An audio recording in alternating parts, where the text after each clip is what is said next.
Properties. Thank you very much. Hello, Mixer, but apparently this Windows update has just messed everything up. So, yay! Let's get right into it. Running a little behind today. We'll go with Medieval Town. Make sure you guys can hear that. Alright, so we have a group of adventurers. We'll check with them really quick here, and we'll get right into things today. Rocking the old school Critical Role shirt, and let's get into it. Hello, adventuring party. Apparently I cannot hear you. This is awesome. Give me a second. Because apparently nothing wants to work. There we go. Here we are. Hello. Now we get you. Hello. This is we are not having fun right now. So that being said, adventuring party, where are you guys all at currently? We are in the guild hall. Alright, so you guys are in the guild hall. Who is all gathered? What are you guys discussing?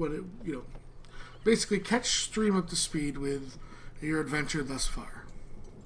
Maltier saw this bounty that was in his home country. It spoke of necromancy, and in his home country he definitely doesn't want anything necromantic to be going on, so he decided to try and gather a party. He has gathered, let me pull up the list of names real quick, because I have it. He has gathered himself, Amberwind, Broville, Kahal, and Jareric. He has been going over what they like certain small details about where they will be going, the conditions and methods of travel, and what he thinks may be the thing that they're going to there to confront or stop or whatever may happen. All right, so just to clarify, just a couple things for you. It is from your home continent. The Outer Azora Islands, which are places like the Hissing Reef, Sliss Archipelago, are not part of the Kingdom of Atheon. Okay. Just to clarify that, but places like the Erd Atoll are, while have their own government, are kind of allies, if not, colonies of now Atheon. So just small corrections for you. That being said, who has been to Azora, the continent, before, other than Maltier? Amberwind has been to Azora. Okay. You have Jareric. You have as well, right? I don't think so. Okay. Kahal's been to Penrith, so that's about it. Yeah. So yeah, you at least have been to Azora and Penrith, the more general If area he had- of the continent. Yeah, if he had, just is a sailor dropping something off. No sort of extended duration. So that being said, you guys are all ready to go. Yep. All right, so you guys, Seems like- you look as you guys stand up, head out alleyways, and wishes you guys all good luck as you exit the guild hall, heading back into the Enclave of Valor through Hero Square towards the actual teleportation circle, where you encounter Gabon, the battle mage who tends to run all the teleportations and basically guard the circle.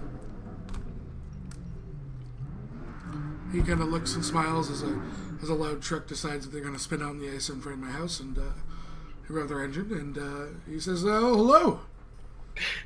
Hello, Kevin. How are you? Hello. Pretty good.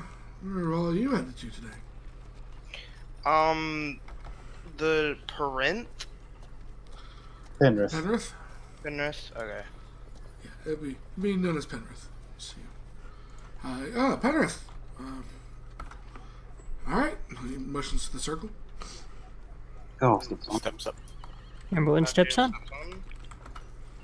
So, as each of you tend to make your way up onto the teleportation circle, he, again prepares the spells, begins chanting and going through the components of the spell. Each of the different sigils on the stone begin to light up in a different pattern before you're consumed by arcane energy, and there's a popping sound as you arrive inside the Arcana. A couple of Penrith guards look towards you and look you over, see the gill pins, and give you a nod, and motion towards the door.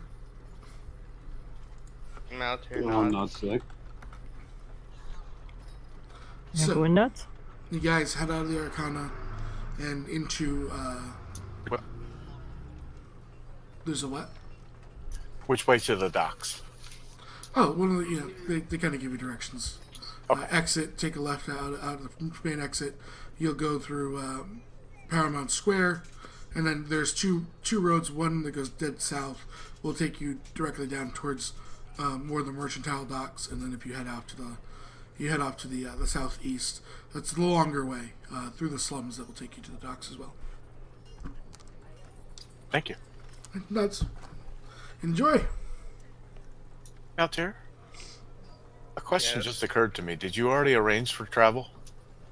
I have not. I might be able to help. Dirk says. Go looks over at Drake. Can't you, you can sail too, right? Huh? You can sail too, right? Oh, I mean, yes, but I mean, like, We're not You going to know. steal a boat. no. I'm saying, like, I might be able to talk to some people. Maybe for the price of, our hard work, we can get ourselves a spot on a ship. Maybe are you already towards that direction? Let's go. Malter nods. I think that's generally how that feature for the Yeah, background works. you help out on the ship while you're on. You get a free ride. So, as you guys head, are you going through the slums or are you going through Paramount Square? Paramount Square? Okay. Yeah, you walk through. You guys are probably heading out more along midday than, sunset as it is now. Especially if you're trying to get a boat, you'd want to be more towards the morning hours. You see a number of little like pop-up shops, and there's people and kids playing out in the square. You walk by a place known as the Peerless Wolf, which is an inn of renown in the area. You then start heading south, towards past a large property, and then you also will eventually, before heading on that southern road, you pass a place known as Merlin's Magics. As you head down past the southern road, you guys walk by a place known as the CUF. It looks like a hospital, medieval style hospital, that there is some work being done in. You see some people going in and out. As it takes you a good, it's about a 45-minute to an hour walk from the Arcana all the way to the docks, but the docks seem, lively for, colder weather, winter weather with, the threat of some ice and stuff being around. You see people kind of loading and unloading ships. There's also what looks to be some fishing vessels in the area. And Drake, I have to ask, because it's prevalent to you. Your background is a sailor. Yeah. Are you a sailor or are you a pirate? Sailor. Okay. You would know a good number of what looks to be like naval officers, part of Penrith's Navy, that do have a presence on the dock. They are overlooking things coming on and off ships, checking for any contraband, etc. So, had you been a pirate, you probably would have got some looks. So, what are you guys doing?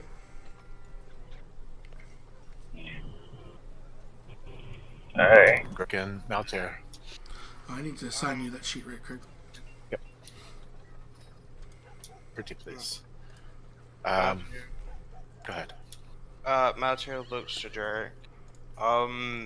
Anything you see that would benefit us for our journey? Give me a bit. I'll go around. I'll start asking, anyone heading towards, Here's the name on this. Okay. Give me a persuasion check. See how fast you find the information.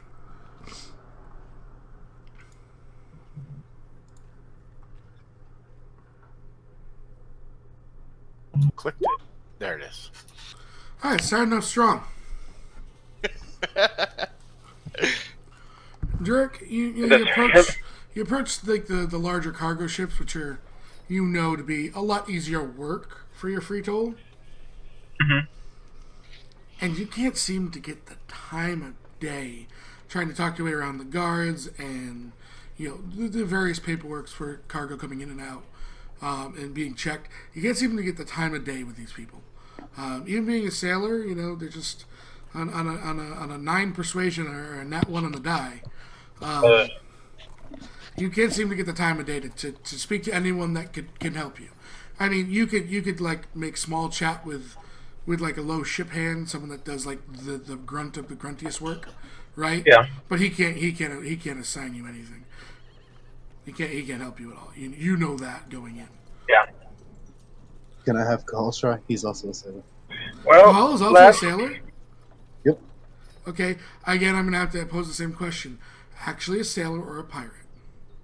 Sailor. Okay, because there are different variants. That's why. If you guys are working together, you guys can work together, or you can both go up in separate directions. That's the thing. Are you guys working together on these, That or would be- are you working separately to Which try and are cover more responsible. ground? I'm not going to tell you what it does. I'm just going to ask you if you guys are working together as a group, or I would vote for separately, Okay. just to cover more ground, because I know Penrith docks are like humongous. yeah, they stretch for miles. The Penrith docks are like 8 or 9 miles long. Call. So you want me to go ahead and Yeah, so he's at the very end of merchants.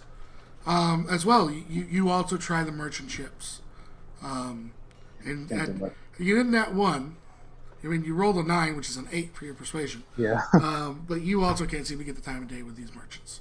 You go to the ones loading cargo, and nothing. You can't get to them.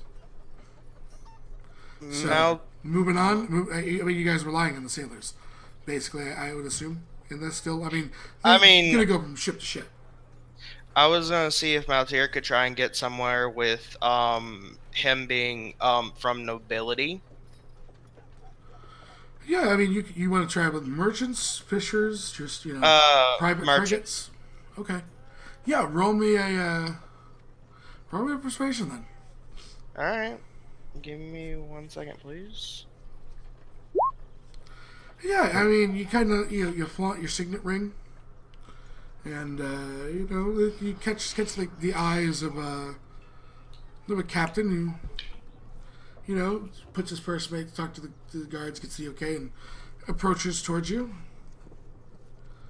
What can I do for you, my lord? And he smiles. Well, there's a slight tinge of he's saying it for the whole hurrah thing. We are looking for passage to the Hissing Reef. Oh, you'd like to charter a private vessel? Maltier nods. Well, for how many individuals? For the 5 of us here. So you have 5 people, and you kind of go, so, that's miles out of our way. You know that they're pretty much loading and just about ready to leave, too. He goes, you know what? We can definitely make that detour on our voyage. It's not, it's no more than 6 hours, 7 hours out of our way. So we'll have to say that is, and I'm going to total this up.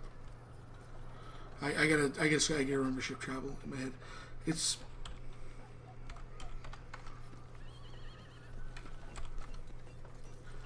that will be a grand total of 140 gold per person.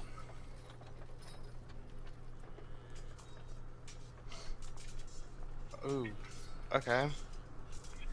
But we have access to our nicer, kind of passenger arrangements.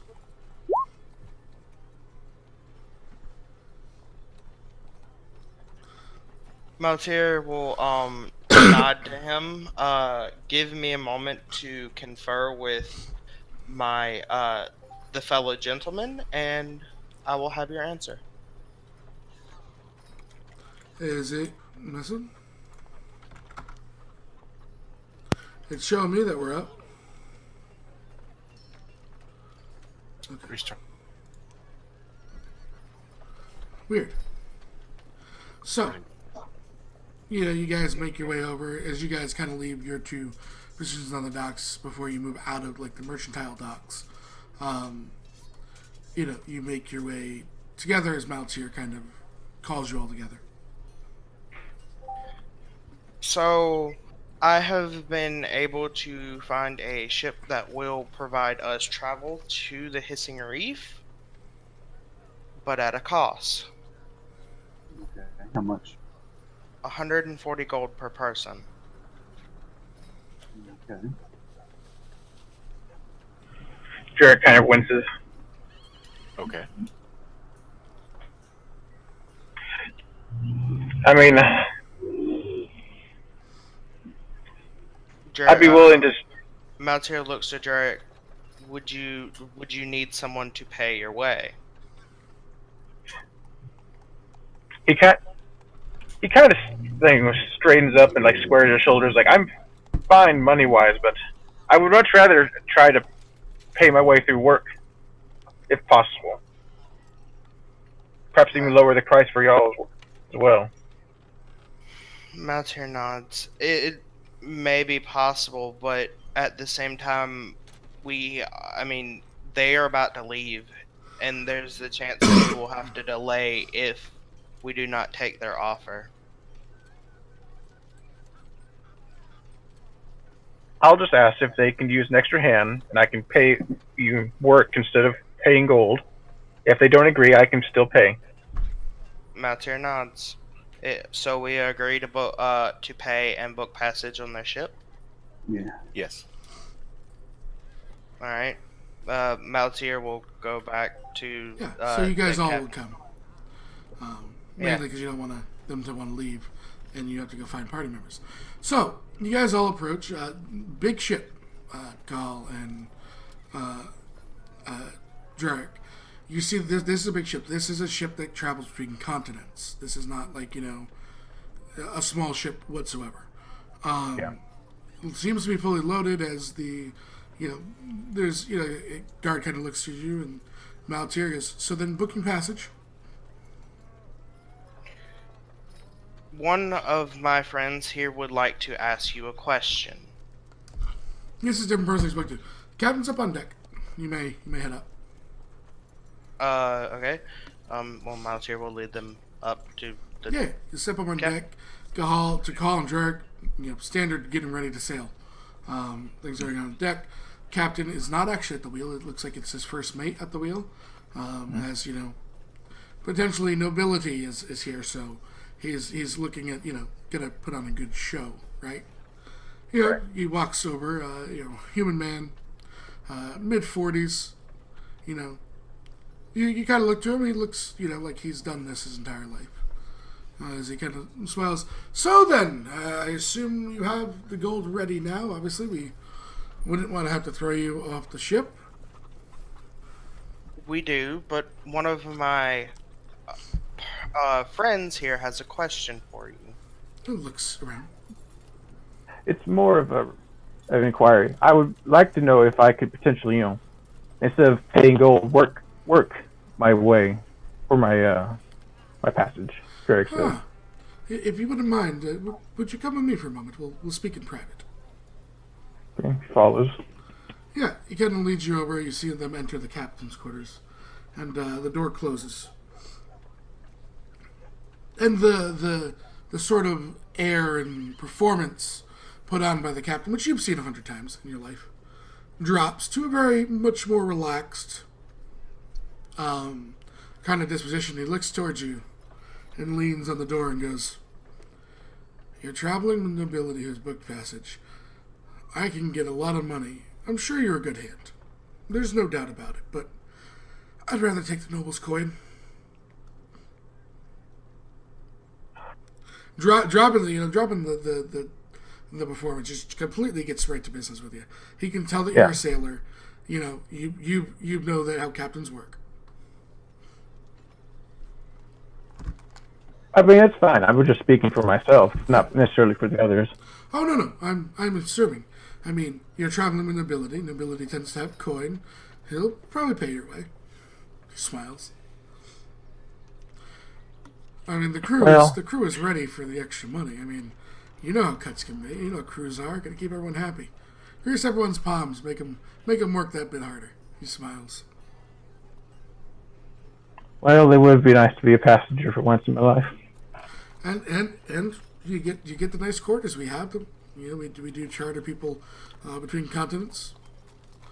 And just actually arrived here about 3 days ago from Elithria.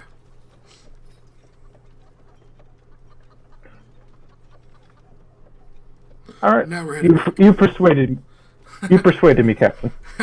He smiles. Well, it's better than the alternative, and you both know what he's referring to, and you both chuckle. And he opens the door.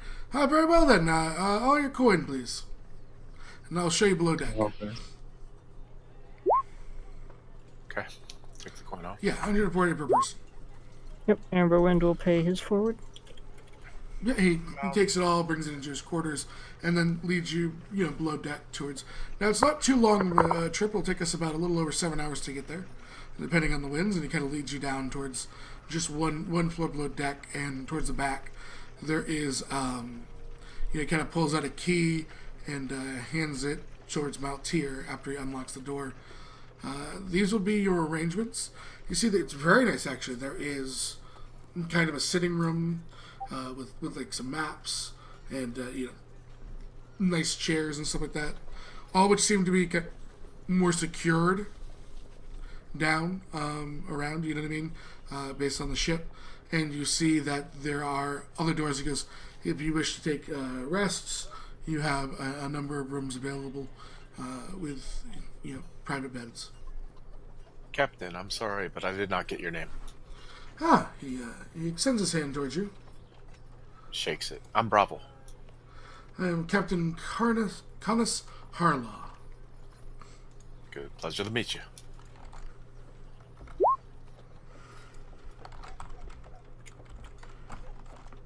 Well, I appreciate your Should I expect that the next one that you're going to ask? Of course. Okay, let me get it. I'm going to go look for it right now. I forgot to name it. So give me a second. You guys can continue with your questions. Just if you're asking the ship name, give me a moment. You can go with everything else though.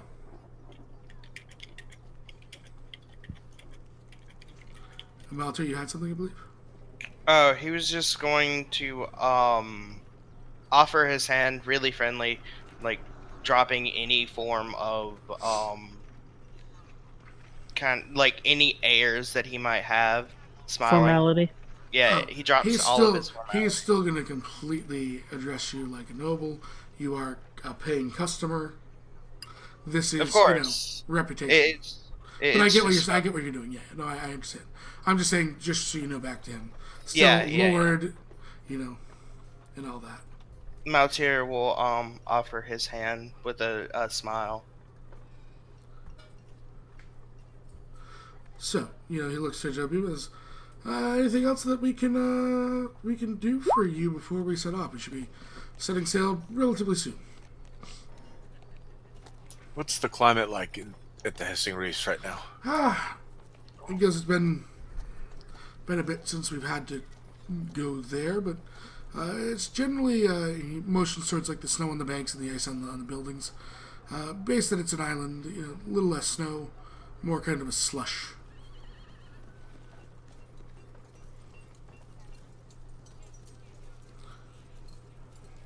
Maybe a little bit warmer than it is here.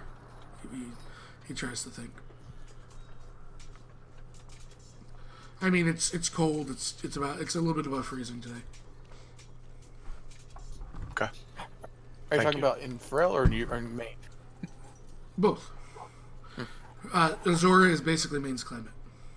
Ah.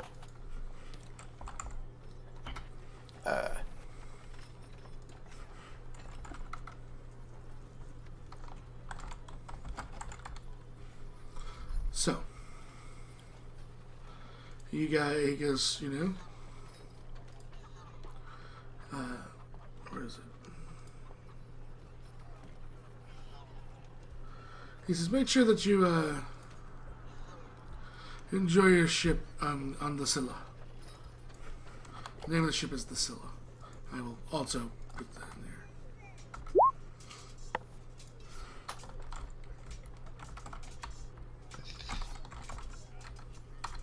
It's safe to say this is a galleon. Yeah. So it's actually probably a little bit bigger. I don't know if there's another classification above galleon, but yeah, it's a big galleon. So yeah, he bows and exits, closing the door behind him, and heads up. Where you hear a few chimes, and there's a little bit of shutter movement as you guys are pulling out of the docks.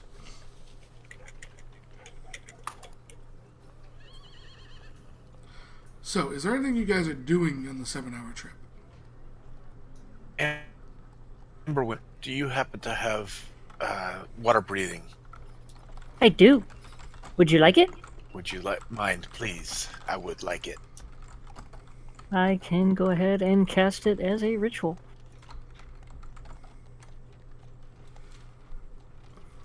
Gohal will ask for the same thing. Yeah, it's on everyone. So, everyone, are you doing it at the beginning of the trip, or are you doing it when you get closer? I guess my question. We'll go ahead and do it as we get in the last closer. 24 hours, right? Yep. So, Yep. yeah, he takes the time and completes the ritual. Is there anything else you guys are doing before you guys arrive? Mountier will take the time to eat, whether it be on any on something that the ship Provided, may have. yep. Or, Food is provided. You paid, Yep. There's Mountier will wine. take- There's everything. It's a pretty nice setup, actually. He will stay away from the alcohol, but he will take time to eat. All right. Amberwind will rest a little bit, but he would also ask more questions about the Hissing Reef because naval vessels tend to stop off at port, so they might have rumors or histories So or you're gonna go up on stories or deck? anything like that. Yes. All right. So you're gonna spend some time going up on deck. We'll get to that in a second. Anyone else? Brabble? I'm just gonna go through. Is there anything you are doing? I'll go with Amberwind. Okay. And that will take us. So, Jarek, Gahal, anything that you two are doing? We'll go Jarek and then Gahal. He'll eat with Maltier first, but then I think similar to what Amber and Bravo are doing, but like instead of like he's not going to focus. He's asking if any sailor who's like not currently busy, he'll like chat up, try to see if there's any what's going on in the world, any weird rumors, not necessarily specific to Hissing Reef, but just Okay. worldwide. And then Gahal. Gohal will take care of the necessities, so eating and all that. And then he'll go on deck and talk to different sailors. Okay. Just ask. He'll actually be asking them what they know about, just like rumors or whatever they want to share. Okay. So we'll start with Jarek. We'll focus our way from the world down to the Pacific. So Jarek, you find a pair of sailors who seem to have, just finished catching the wind on the sails, and they tie it off. You wait, knowing the process, knowing that they'll pretty much be able to just kind of relax a bit once these things happen. So they finish up. They look towards you. Oh, you're the sailor, aren't you? They look over towards you. One of them apparently. He's just thinking he didn't know Kahal was a one. Yeah. Oh, what can we do for you there, brother? Well, if you had a moment, I just wanted to see if you pick your brain, see if you heard any strange goings on in ports you've been in. Well, yeah. Primarily, we travel between Penrith here and Elithria. But there's been a few. We actually made a few detours recently. The last 6-7 months or so. You ever heard of a place called Yendria? Aye. There's an island off the northeast. I believe they call it. It looks. Just trying to think for a second. They call it the Shaded Island. Small port town, not big enough to bring the boat into, obviously. But you know, it points to the dinghies hanging off the side. People have been some interesting. I don't like. I didn't like any of them, to be honest with you. One of them says, but people be traveling to a place called Elderhorn. Elderhorn, that's a city on the island?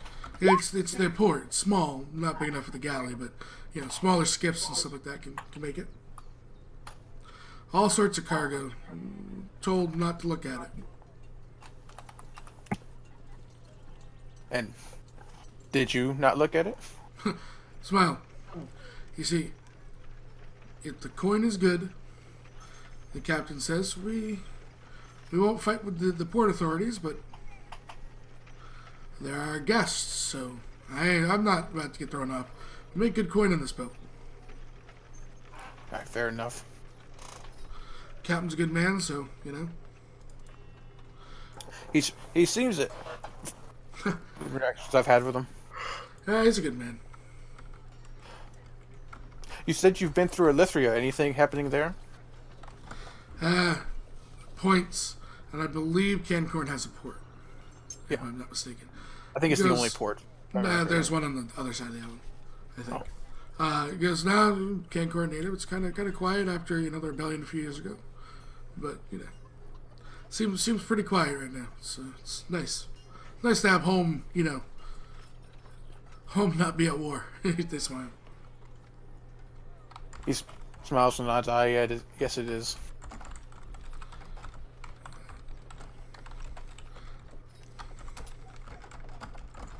So that is pretty much what you're able to gain from them. Okay. That is that one. Rebels. So, Cahal, you were also generally looking for information, right? I was looking for more information about the Hissing Reef. Okay, well, we'll do you first, and then we have the group of them together. Right. So, which kind of sailor are you looking for? Well, really, I'm just looking for any of them that are going to be free. Like, Yeah. Awesome stuff. Yeah, you see a kind of you catch one as Drake gets those two. You kind of move to one that's basically kind of looks like he's getting a fishing tackle out. Yeah. And he nods to Drew and says, "Oh, one of our esteemed guests." No, yeah. What can I do for you? Looks at Vernax fishing. No, Charles. I'm actually we're taking a detour to this reef, right? Yeah, it's an island. You'll be motions a dinghy. You'll definitely be going in one of those. So, yeah, what do you know much about this reef? He looks towards you Personally, and he goes, honestly, no. Dropped a few people off. Really, really kind of a rarity that we've gone in years since I think we dropped someone off. Yeah, kind of a community that keeps to themselves, has a very stringent set of beliefs, and I've never been on shore, unfortunately, but I know that there's a the eerie thing when you look at it from the water. Oh. You can see their great mausoleums to the dead. 3 of them. Oh, really? Yeah, they really like their ancestors. Oh, okay. One of those. He nods. Yeah, one of them. Well, look at it. I die at sea. They're gonna throw me overboard, and sharks will eat me. Fish will eat me. My family will get my coin. He chuckles. Yeah.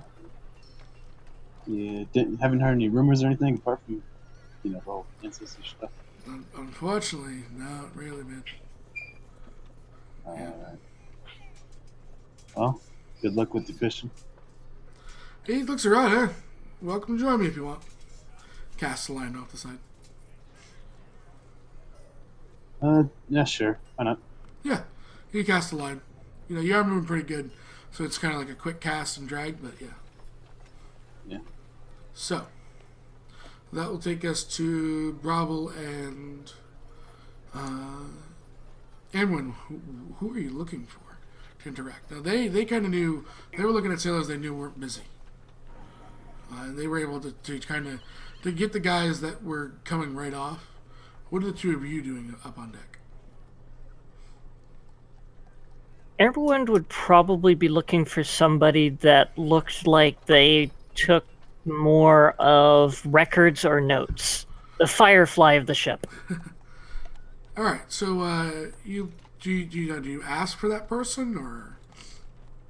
Yes, Amberwind would outright ask for the person that kept the records for the ship So and stuff like that. you guys kind of go to approach towards like where the steer is, and you see the captain motions to you for a minute and holds the wheel, and first mate takes over as he comes down. What can I do for you?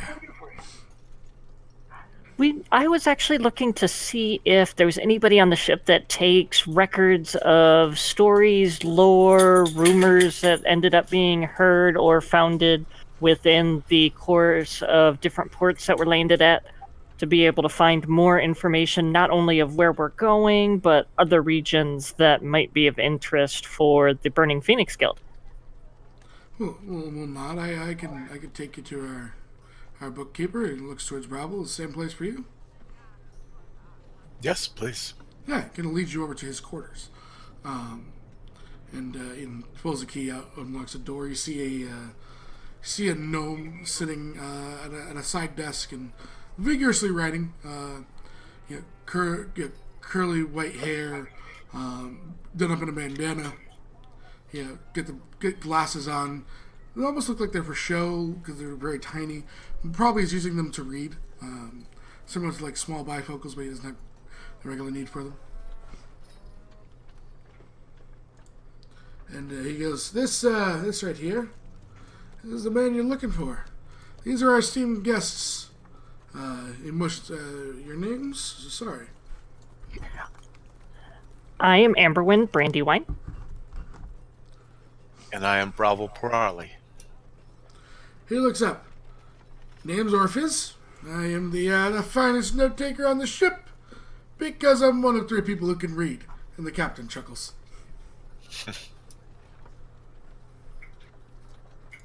That's quite a reasonable task to find yourself on. Well, someone's going to take the notes to be able to read charts, right? He chuckles. Captain goes, I'll leave you guys to... Oh, hey, he motions, taps, everybody. You're a druid, right? I am. He motions for you to follow him for a second. Kind of points out the bar. Wait for it. See like a humpback whale kind of just smash out of the water and smash. They're always in this area. Good Amberwind whaling. gasped. Thank you so much. Hey, Sweebs. What CR would that be? We'll figure it out later. Just note it on the side. So, what can I help you with there? Puts his quill down. You see that there's a small contraption built so the ink doesn't slide back and forth. Ooh, that's very technical. Very useful too. He points to That's neat. one of the boards that's stained black. Well, the captain didn't like my ink spills. Makes sense. Did you build it yourself? Innovish invention, you know it. Smiles. It's literally like a small torch sconce that he cut the bottom off of and drilled into, cut a hole in the thing. It's not really. It's impressive because of the ingenuity and the use of it, but not in terms of the design. Makes sense. Is it a wooden desk? Yes. Everyone will gesture with his hands and use Druidcraft and make it so that the wood kind of curled up along the sconce so it looked more official and neat and tidy. It just blinks. Ah. Ta-da! Worth your weight in gold, aren't you, little one? Sometimes. He says like an inch taller than you. Everyone has no problem with it. He goes, can you do that to all kinds of wood? Most kinds of wood. He leans over the side, throws his legs up, there's a peg leg. Make it look fancy. Amberwyn gestures towards it and makes neat little wave patterns going along the sides of it, and even little whales and fishes and stuff like that. He unscrews it, looks at it over, and goes, I'm going to be the hottest peg leg around. He screws it back on. So what's your name? Name's Orpheus. Let me guess. Smell it. Please.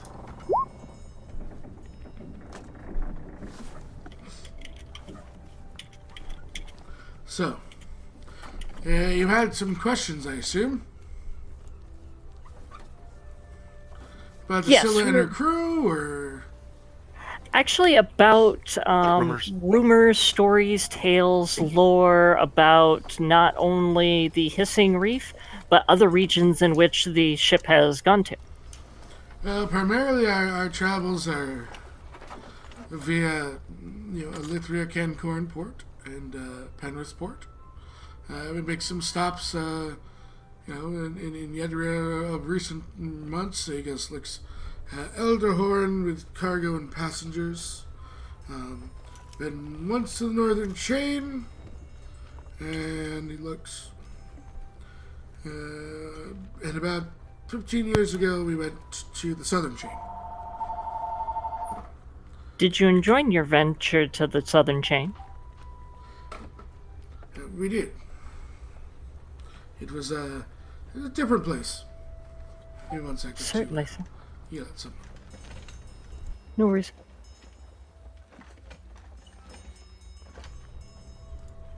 So, he looks towards you all and just says, rumors specifically, or? Well, our present venture is involving rumors of corpses being taken from around the Hissing Reef. He looks at flips through, and I can see why that would be a problem. What I have here is that they very, very concerned with their ancestors. I can't say I would blame them at all. Ancestors are very important. Very superstitious people. Is there any superstitions we should be aware of while we're there? Pulls another book out and flips. Scrolls. Nope, not that one. We brought it was 5-6 years ago. It was somewhere between 5 and 6 years. End of the year. Brought a man from the Southern Chain to here, but then he came again and took a ship to the Hissing Reef.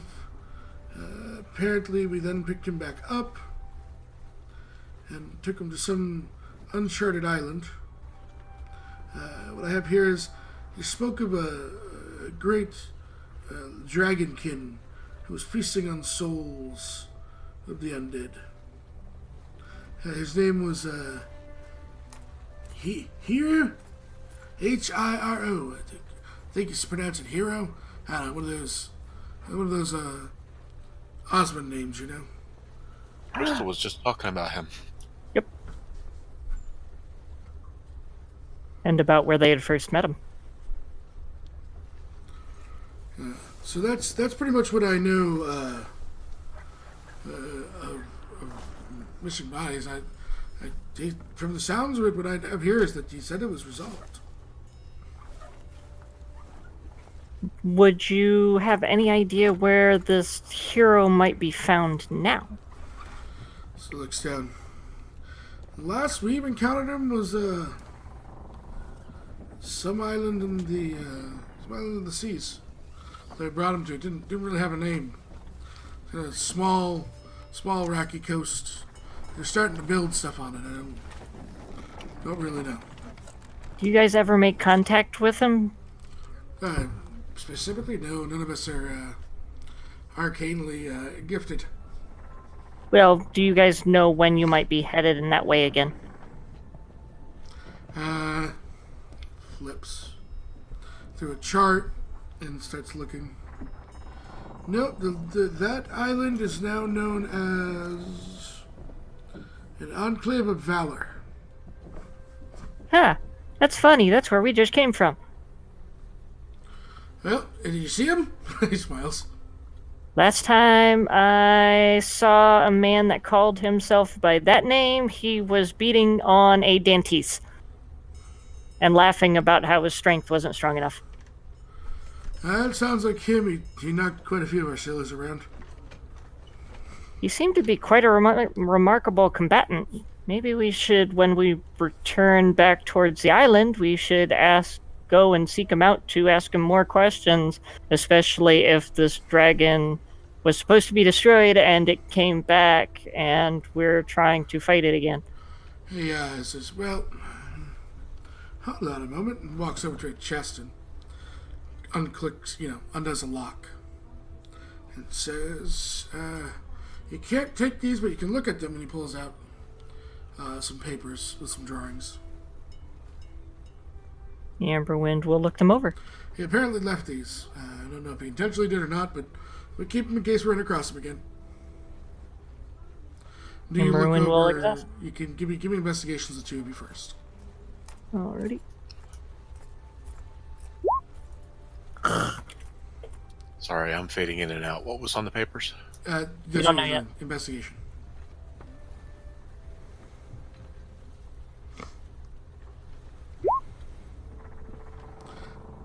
Yeah, I mean, it looks like a lot of notes, and there's some. Before you eventually do come to a drawing, Amber and Bravo, you may roll natures.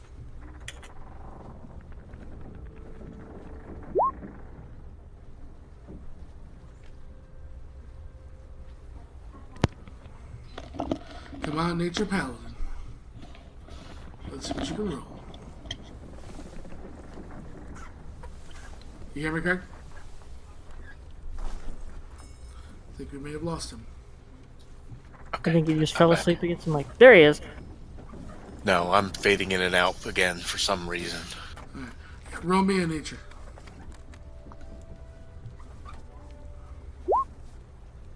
Ooh. You know you can use your wisdom as your mod, right? For nature. Yeah. Unless it's worse. So Amber. Yes. It looks like you've heard stories of Linorms. It's less dragon, more dragonkin. Oh, And it's pretty big, apparently, by all things.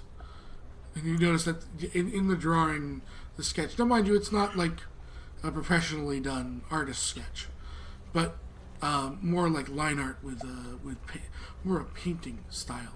The calligraphy. Calligraphy more. Yeah. You note that there are what seems to be piles of dead bodies around. That's all you kind of get. And what did you call him? It's a Linorm, but it's a specific type. You just know it's part of that family. They're more serpentine dragonkin. Yeah, I was just putting it on my notes as the imagery reminded me of this versus Eleanor. it was this. I mean, if you wanted to get more specific, there's hundreds of types. You would have to, do research or something. Yep, he gives him something to do. Yep. So, I mean, that's what he has basically for you guys. Amberwind will let Bravo know about what it reminds him of insofar as his travels and everything. Okay. So, as the chime's about to start to tell you guys that you're getting close, Call, roll me a D100. Yeah, okay.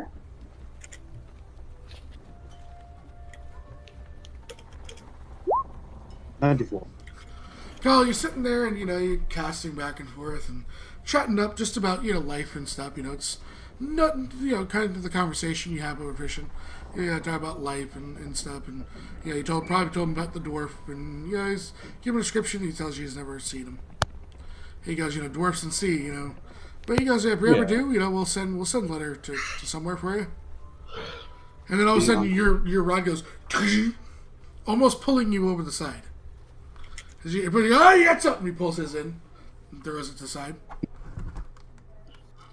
Give me an athletics check. You got something big on the side at the end of this. Go, Cahal, go. Yeah, Call, you start pulling it in, you get in the line, and something's heavy, man. You got something good. Even the captain, cut the sails, the sails kind of start getting cut so that you're not putting any extra tension on the line. Yeah. And Amber, you and Bravo step out, and Durek, you guys are all Maltiri. When you hear the commotion up top, you come up as Cahal is reeling something large in. Cahal, I need another athletics check. I was about to say, if it looks like he's about to be pulled off, I'm gonna go grab him by the belt. Yeah, he's got a foot on the rail. He's planted pretty good. Maltier will play. Is the thing fighting back? Oh yeah. Okay. I mean, wouldn't you? Did you pop a rage knowing that it's fighting back? I have to ask. Yeah, sure. Yeah, with another big heft, you see the water kind of crest and almost explode as Cahal pulls this giant aquatic creature on deck. You go, good to spear, and just there's a panic as Cahal, you pulled about a 35-foot long megalodon shark out of the water on the board, and they're coming. This thing's turning on things, snapping at people. The captain's laughing his ass off.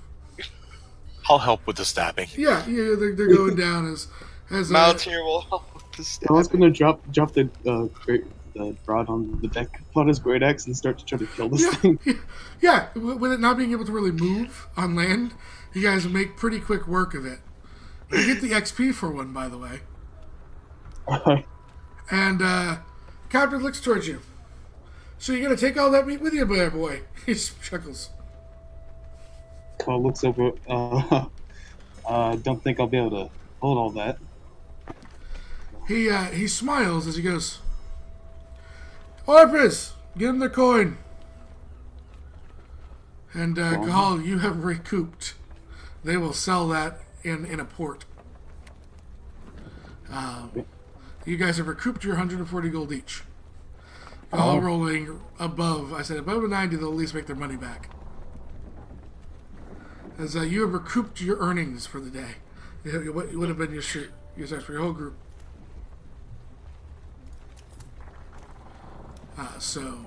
You watch them as they're starting to take it apart, and they even offer you one of the kind of large fangs, the teeth. Oh yeah, he would totally take it. Like however many they would let him have, he would totally take it. They'll let you have almost all of them. Yeah, he'll totally take them. Just so you guys are aware, it is a giant shark form, by the way, Amber. It's a CR5. Good lord.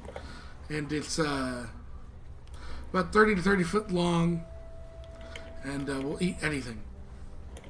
How many do you think he got?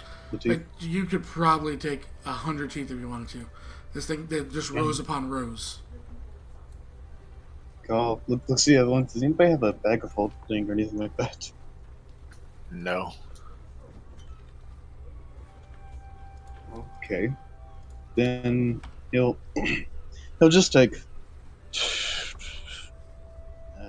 We'll just go with like 15. Yeah, just take 15, just for the convenience of carrying all of it, you know. Yeah. And, you know, they offer any of the others you want. The shark teeth, you can have them. They're not Amberwood gonna. might- They're not gonna a sell for couple. much. So Yeah, the meat I'll and take stuff one. will. Malatier will take 5. Yeah. So you guys get, you know, and they're pretty much like the size of a dagger. As you look at them, Amber, you could probably use one as like a breastplate. 2 of them with some with some string. You can make a breastplate. Put some wood underneath it. Druid craft himself a breastplate with teeth on it. Teeth with the breastplates, yeah. So, you know, you guys go for about another 15, 20 minutes, and, you know, a dinghy is lowered, and, you know, they motion for you guys all to get on. Yep. The island being about a mile away from where they are pulling up.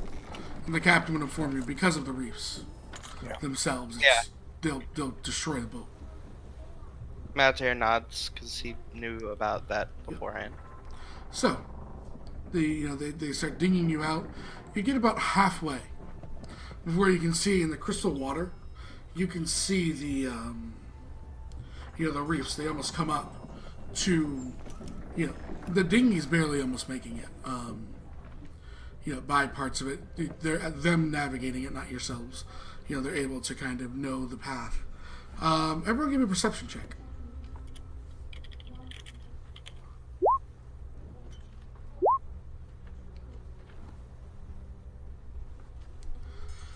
Bravo and Maltese. Sorry, I didn't hear what you said, so I was Perception. checking it to make sure. Okay. Let me pull it back up.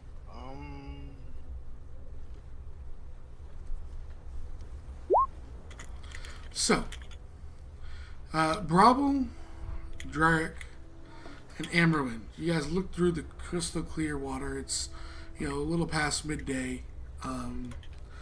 As you see you see through. You see the name for this group. You see a number of kind of eels, kind of in and out along, kind of preying on fish.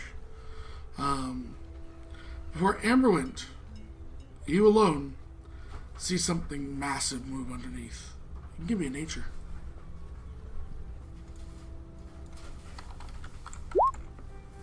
I was gonna see it's CR. It is. Okay. You're not. You can't identify it as you've never seen it before. But it's. Let's see. Yeah, just give me a size. Give me a size. 1 second. I'm just looking for the size of this beast. I'm pretty sure it's large or gargantuan.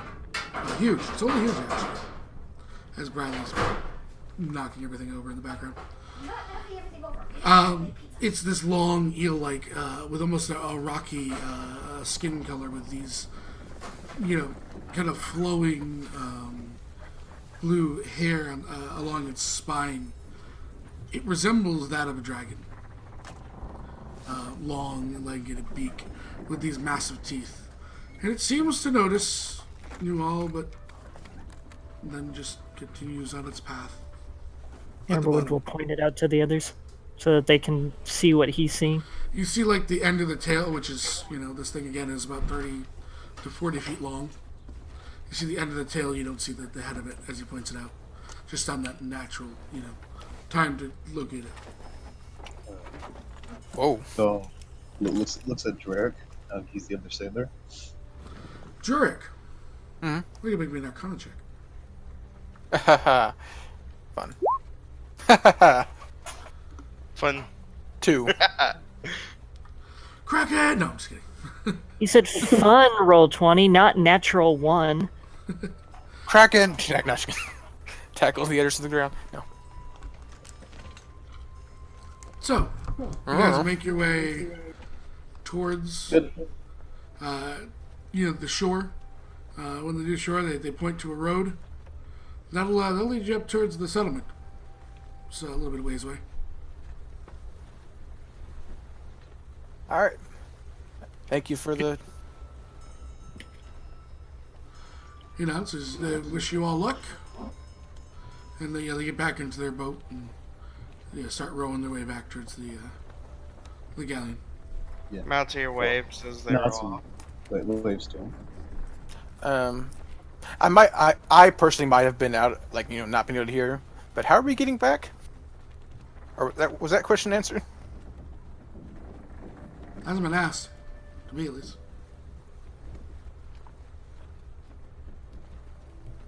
Amberwind have a way through the trees? Sadly, no. I don't think he's high enough level yet.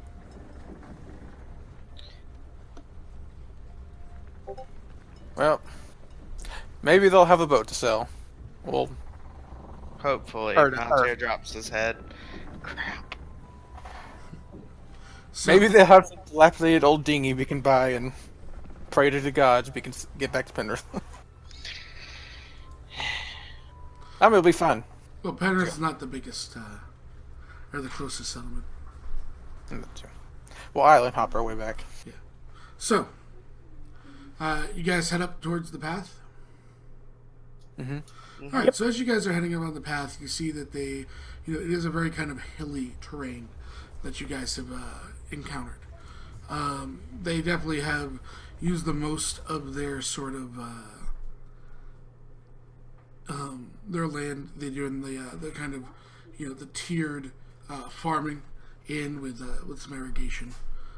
As you can you travel about 10 minutes, and you can see the settlement in the middle. You can see from the as you're walking through the three large what looks like halls of the dead. Ooh, spooky. Sorry, I forgot to ask. Also, when we got here, did we land on just a beach? It was just a beach. It wasn't like docks. No, It was... not ducks. No, they don't. Okay. They live in the middle of the island. All right. So, as you guys are making your way towards the center, as was stated earlier, a small kind of slush rain mix begins to pick up. As you guys make your way to the other edge of town, you realize that they do. There are no walls to the town. It is it's more. It's just probably above a hamlet. You're looking at the size and shape of this layout of the city, as there's maybe a few thousand residents. Mm-hmm. So, headed right in. Doing anything else? What are you doing?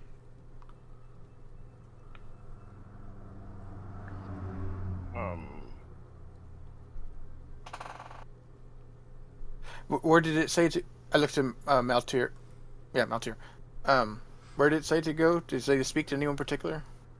Maltier shakes his head.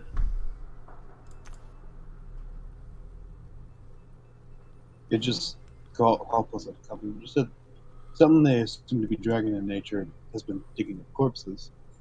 We need to go see priests. Sure, the priest Matter. has more information. Because it said that the priest who sanctified the grounds said they've seen something, so we need to go talk to the priests to get what they know. At least that's my suggestion. He looks at Malta. Maltier nods. Sounds reasonable. You also It's, realize there's not a ton of points of interest on this island in total. It's not even a day across. It's less than 25 miles wide. It's maybe 5 miles at most. So Maltier will nod. Let's see if we can find the priests. Oh, no, I guess they head to the town then. Mm-hmm. And he's going to ask, where could they find the priest? Because he assumes it'd be in the halls of the dead. So, either way, you can see the roads all lead from the town anyways, based on where you were dropped off. You make your way in and towards the town, and it's very quiet. Like, you have the kind of the slush and rain mix that's making you all a bit chilly, hitting. A lot of the houses seem to have low burning flames in them. There's no one on the streets. Can we at least see like lights on in houses? Yeah, small, like just fires kept to keep the houses from Yeah. being really cold. But Oh, looks to the other ones. I'd assume that the priest would be in these halls dead. But I mean, it makes sense because that's kind of what the graves would be. Saying this is halls dead. Now, there's nobody out here right now. So should we just go straight there, or should we try to find someone and ask them first? About what time of day is it? it's basically dusk. Okay. I think we should announce our presence. They don't like visitors very often. Well, we are basically in town right now, so how do we go about that friendly wise? Did I mishear? And isn't Maltier from this island, or is he from somewhere He's nearby? from No. Missouri. Okay. Yeah, he's from Mistford. Okay. I misunderstood at the The beginning. size of it, yeah. Yeah. Maltier will look to them. How would you propose that we go about announcing our presence? There seems to be no one here. We could get to the center of town and yell hello. Is the town itself? It seems empty. There's like not people walking Yeah, around. or you have to nothing? see someone. Okay. Well, yeah, let's try to find, everyone has, every town has someone who leads the place, even if it's unofficially, so So they're probably in the center of I'll- town. yeah, Or a tavern. I like the tavern. Look around for a tavern and just head towards. All right.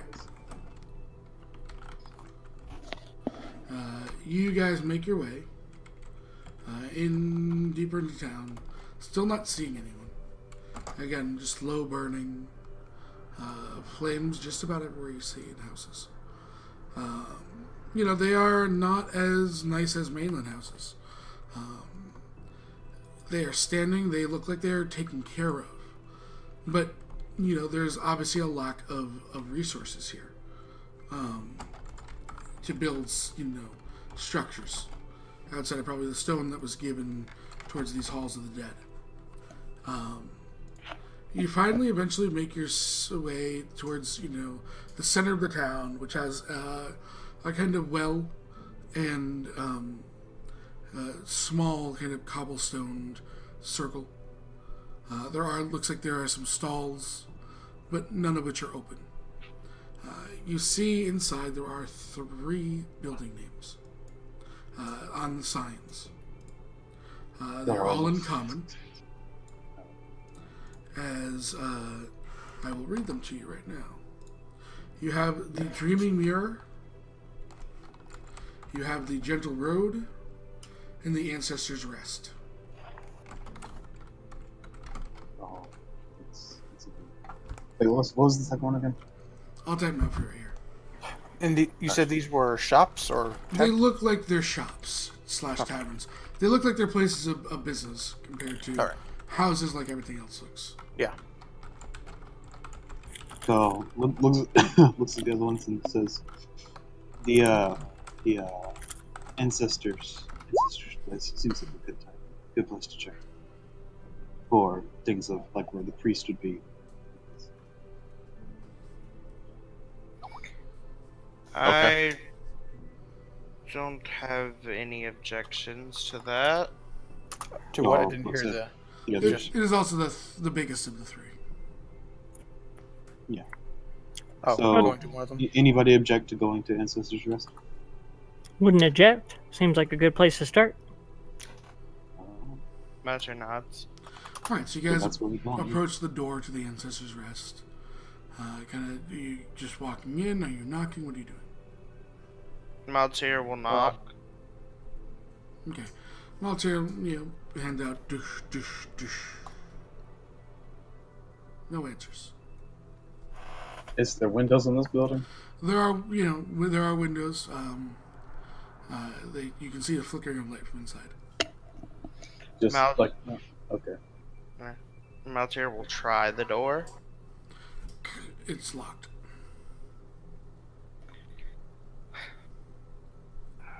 Maltier will look to them. I could try and get in, but it No, probably. no. No. Call looks at bro, but you can see it dark. I mean, obviously it's not dark right now, but you can probably see better than the rest of us. Do the other shops look? They all have the same kind of low light fires in them. It could be also that everything is closed. It is because the time's turning day. to dark. No, it's still dusk. It's not dark yet.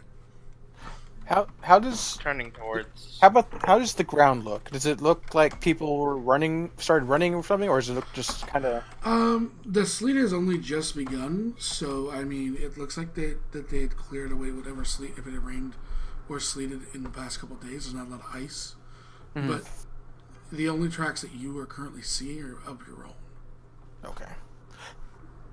So the potential being that people haven't walked down this street in days. It could be days. I mean, you would think because of the way that the weather is in the ocean that it's probably not been more than 2 days at max, if there hasn't been people here. But speaking from experience, fires would not keep going for Unless that many days. Unless they just happen to slowly burn down, yeah. But that being as well would be something. Yeah, that's the only thing. It is a bit. Do we see a temple or something that appears to be? Halls. Do we see the halls? You can see the halls. They're about a mile out of town each in the north, the west, and the east. Looks at the rest of them. It's getting dark. There are those. They're the halls of the dead. We could try to make it to the halls of the dead, or what do y'all want to do? Because I honestly. Maltier will pull out the bounty that he has and look at it once more. Because personally, I think, as I said before, we need to go find these priests and see what they know about it. Maltier nods. He thinks a minute and he looks at them and he goes, my only concern is that whatever is going on may be going on during the night. So I would at least like to keep eye and to see if we can see anything throughout the night. Are there any openings, because you said that these aren't as nicely made buildings as you'd find on the mainland, that Fitzgibbons would be able to scout in through the wall? Fitzgibbons could probably get to one of the upper tier windows and get in. But in terms of of the Ancestors' Rest, while they're not as nicely built, they are very well maintained. So there's no cracks that you could mouse your way through that you've seen. Yeah, mostly it's just for Fitzgibbons to be able to scout it out and see, is there even anybody in the building? Yeah, if you wanted to, it is a choice. There's, we'll say, a cracked window up on the roof. I will go ahead and send Fitzgibbons to scout. See if there's even anybody here. So we're on the main streets right now. You're in the center of town. Okay. Can I see at least a back back street or something? Yeah, there's alleys and stuff. It's a town. Jarek will say, keeping and he just kind of goes down to the end, kind of peeks around, looking for the same thing. Maybe there's footprints down there aren't in the main area. Yeah, so Jarek goes around back looking for alley footprints, and signs of life, basically. Yeah. As Fitzgibbons, skitters up into the second floor. Everyone that's not Fitzgibbons or Jarek, give me a perception check.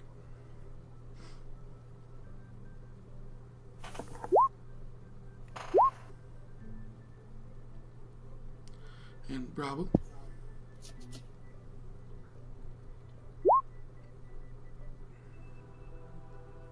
Maltier, briefly, and in the darkness that is befalling in the direction of the northern Hall of the Dead, you see little lights, little blips of light, momentarily. Well, you said it was the north, correct? To the north, yes. The rest of you don't catch it as you're scanning the rest. Fitzgibbons returns to you, Ember, and shakes his head. Okay. I mean, you asked for life, so it's under that it's looking for something living. Doesn't see anything. Yep. Jarek, nothing. I'll turn the Maltier, others into Wesley. Maltier will blink towards the northern and then take a few steps that way. What was that? What was that? I Well, yes, sir. What? saw some lights over there. He indicates the northern Hall of the Dead. What Maybe color? everybody went that way. I mean, we Could saw be a lights- ceremony. What color? Well, we saw lights in the shop, but I suppose it's something. Should we go check it out? It Well, could be something. That's what I'm Hmm. afraid of. Seb, you did say the Hall of the Dead are like a mile-ish, roughly. Yeah. So looks at the others. That's roughly a mile. So that is a little bit of a trip, and it is getting dark, and I cannot see in the dark. Our druid probably can't either. You also realize that in terms of lights with the rain, there would be no torches. Torches would be put out. There's too much slush and. I mean, I can cast light, but then again, we don't know what this island really harbors in terms of predators. Well, I mean, the question is, where do you want to stay then? Because I mean, like, raises hands, indicates around him. Unless you plan on breaking into a house. I still say we should just announce our presence. I can make my voice very loud. Oh. Maltier will look to him. Thaumaturgy? Yes. Is that how loud is that? gonna Is be? that also wise? Because at the same time, we cannot, like Kaha's indicated, he cannot see in the darkness. I don't know if Amberwind can. So if you make your voice very loud, it might also attract the thing from the House of the Dead, whatever is going up there. I have no clue. And it could try and come down here to see what is going on with loud noises. Which Makes could be a good sense. thing. So go looks at the rest of the Either it's the priests, and that's good because when you talk to them, or it's whatever's causing the problem. He just point to the bounty. In which case, Yeah. they come to us. They are very superstitious. This could be a ceremony. And if we interrupt that, that could not good. prove problematic. But Okay. Perceptions. we're kind of dancing around the bush right now.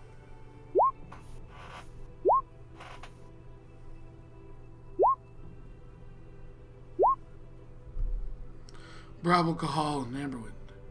You see, it just at just over the tops of the northernmost houses, the little kind of sparks of white light.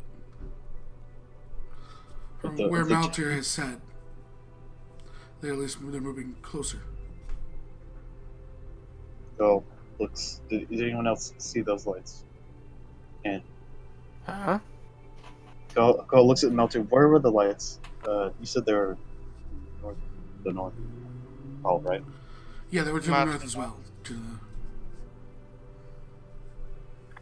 Amberwind will look to the others and say, well, I could potentially replicate that effect, not for very long to make them think that anything's wrong within the city, but I could at least, if we wanted to, get their attention without interrupting.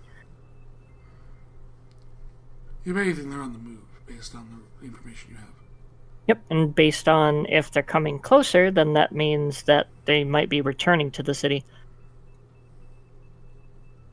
Maltier nods. Like- If you want to try and announce our presence or get their attention in any way, I do not mind. I was just saying that keeping in mind the possible repercussions. At least it wouldn't make sound or anything like that. It would be a light on the horizon that they would be able to see. Yeah, there's somebody there.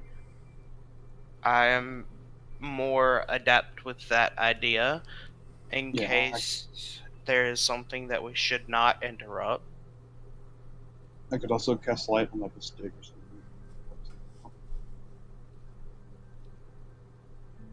Since I mean, it's, you have a drift globe on, don't you, anyways?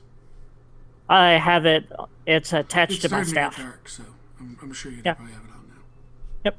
All it would take is just a tap on the drift globe, and the drift globe can start. But Amberwind was also looking at that it could go well above the high point of building, so that it wouldn't threaten it, Yeah.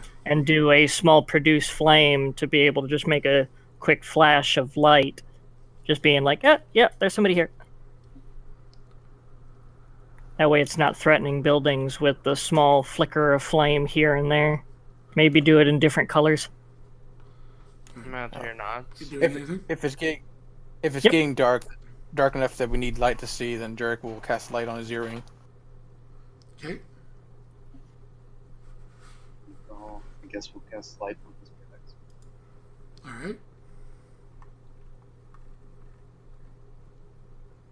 Maltier will blink as his dark vision. No, he does nothing. He just nods. Well, I'll look at Yes. So, as you make your way down, you guys start lighting things up. You can see the blinks of light at the very far end of the town. The town we're in. Yep. Getting closer and closer. Gahal looks over to them and looks at the says, the lights are getting closer. What do we want to do about this? Because we don't know if it's hostile or not. We hope that it's just the people. Instead of blinking now, they're small balls of light almost swaying and moving in these patterns as a number of them start moving towards you. You can't see anything else, you can just see the light. Too far a distance. Like almost like an up and down, like a bobbing kind of. Kind of like a swaying and almost like figure eights and. Is Some this are like swinging what different. Amberwind saw in the swamp with Mm. Raleigh and the others? It has a small sort of air to it of that. It would Can I roll remind a you at nature? least. It'd be more religion. All right, I can roll a based religion. on what you think they are.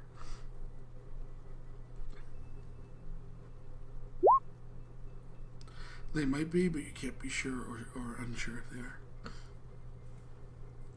And there's a number of them. A good number.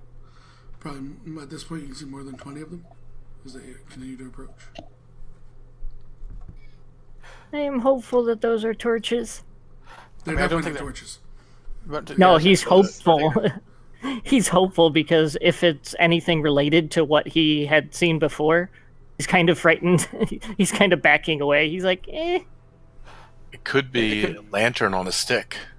Yeah, that's what I was thinking. Like kind of like your drift globe. You have it, but something similar. That Like would move back and forth straight in a line. I mean like some kind of object that's like dangling off a stick that they're kind of like waving around. That was my first thought from your description. Although then you said something about figure eights, so I'm less sure about that now. I'm just hopeful that it's not will-o-wisps. Willow who? Make a religion check Small- to find them. See if you know them. Me? Okay. All of us are just. Anyone that thinks they might have been encountered. 15? I've encountered a will-o-wisp. I have. Gahal has actually. Maltier has not. Oh, only if you've encountered them? You encountered Will-O-Wisp before, Drake. Okay. Rabble has. Call, unless you have in canon, you haven't. It was. I'm Well, saying if it you was- have, you have. That's fine. I'm just saying this Yeah. is for people that may have not encountered one in canon yet. It was one of Firefly's. Gotcha. Will-O-Wisps look like bobbing lantern lights in the distance. Although they can choose to alter their colors or wink out completely when they activate their lights, Will-O-Wisps offer hopes, hinting at safety to creatures that follow them. Will-O-Wisps lure unwary creatures into quicksand pits, monster lairs, or other dangerous places so they can feed off on the suffering of their prey and revel in their death screams. Wow. Those sound fun. So, let's have them come to us then. If they are will-o-wisps, then they want us to come to them. So let's not do Riley, that.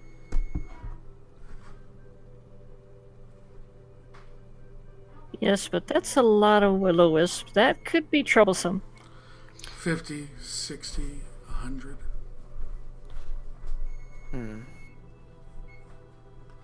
About how many people might live at this village? Just About a guess. 1,000. Oh, okay. And they're not like glowing bright enough that we're like shedding like a light circle of light No, around way them. too far. Okay, can't tell that yet. They're just no longer potentially behind any sort of, vegetation or rocks or buildings. They're on a street. They're on the street that leads due north. It's a straight street. Once they made it there, that's when you guys first saw them, and they are coming closer and closer. Maltair will look to them. I could try and get closer stealthily to see if there's anything that I can see. How well can you see in the dark? Standard dark vision, you know. Points to his elf ears. Okay.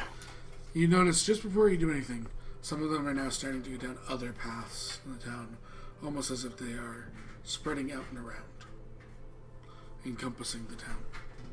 If we don't figure something out soon, we might be surrounded. Maltair nods. So, I'm asking you guys if you would like me to go see. I can cast message to you and be able to report to you back what I do see. That's not like sending. It only works on I know. I know it does just work in a short distance. The other thing I need to ask here: are you guys still against the building, or are you guys like in the middle of the? I'm trying to think if you can see down the side streets. We moved to the center for the Yeah. right? Yeah, so you can see down the western and eastern path, congregations of lights coming. Coming to the center? Yep. There's now some on the north road, some on the east road, some on the west road. As Bradley just gets through every single dish that we own in this house. You need to buy more dishes if you don't have enough. So they're actually in the town now. They've been in the town since you've seen them, since I had a Oh. major role. But now they're on the western and eastern paths, which also lead to hills, and they are coming Are they towards the passing center. houses? Are they close enough that we can see any more Nope. details? How far away, roughly, would you say they are? I mean, maybe a half a mile Oh, okay. when they start into the Okay. town. So they're probably upwards of a quarter, and in dark vision, you ain't seeing anything that far. They're passing houses, right? Yep.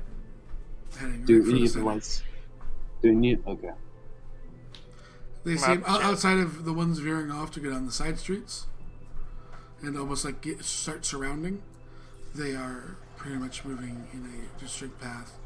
I would say the only person who actually Bravel and Malter actually have dark vision, correct? Regular dark. Correct. Roll perceptions. Plus the goggles. Yep. Malter, you get a glimpse at this quarter-mile distance. And not only do you see the light, sorry, but a 4 is not enough, man. There's Yeah. also, like, you're not sure if it's fog or smoke or something, but the lights are encompassed in almost like this mist drifting behind them as they dart back and forth. Maltier will look, blink, and just, he'll curse to himself. Looks very spooky. He goes, that's spoopy. That's spoopy right there. What is? It appears that the lights themselves are kind of encompassed by this mist. There's no telling what's inside of it. Maltier kind of he looks at them and he goes, I could still try and stealth out, but I really don't know what I would be able to see, to be honest. Well, I have two thoughts. One, this is a malevolent force that is creeping up on us, and we should back up now. Or two, this is the residents of the town trying to scare off foreigners. Or whatever is plaguing their town by raising their dead. Well, that was part of number one.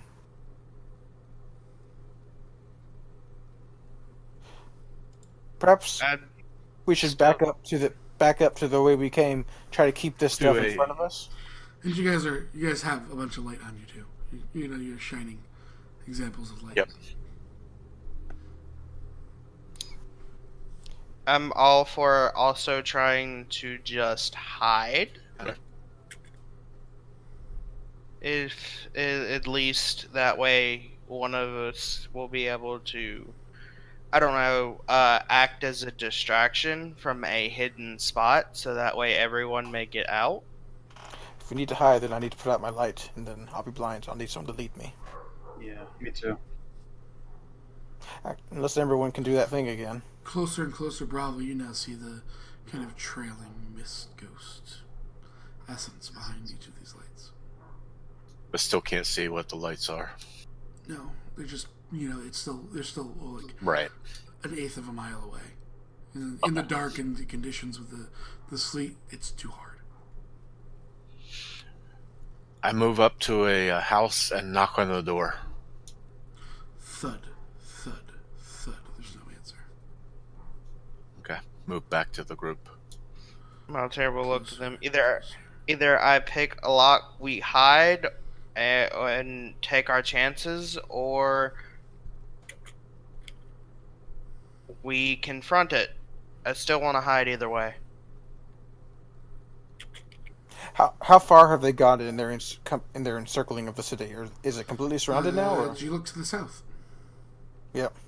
There's lights to the south. Well, we're already surrounded, so it's too late to retreat. The side streets have them.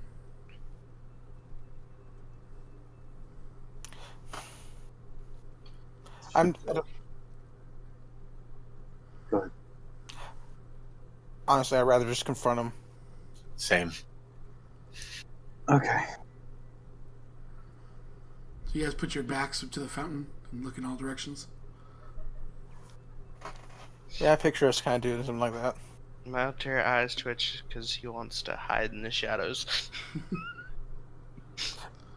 There ain't much shadows with them lights about.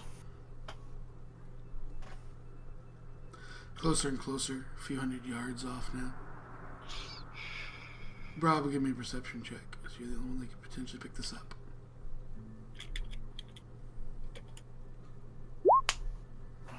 No. There's a smell, but you can't tell what it is. Closer and closer they get.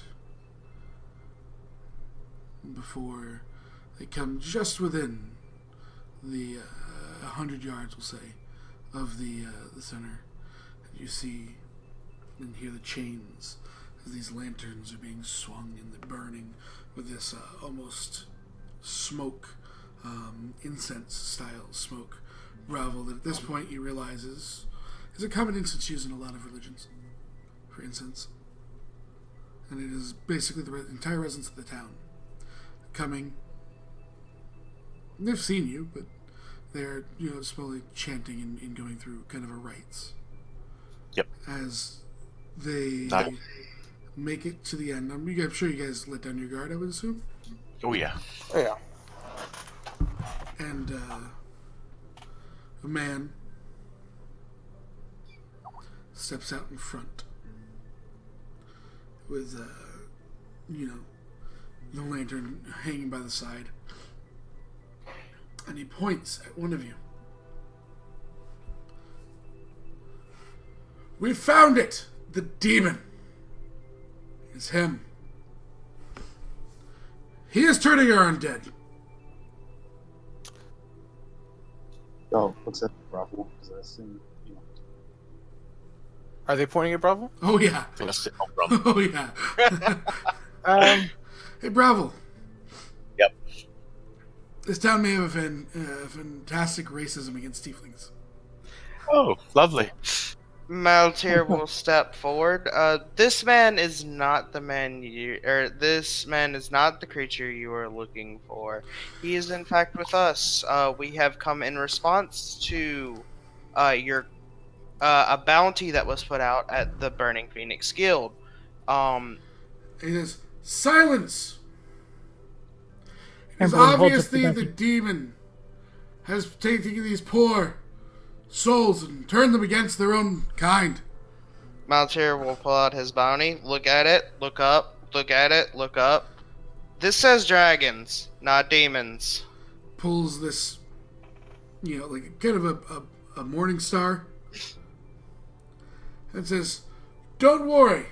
Subdue the others, kill the demon, free them. Is Brella here?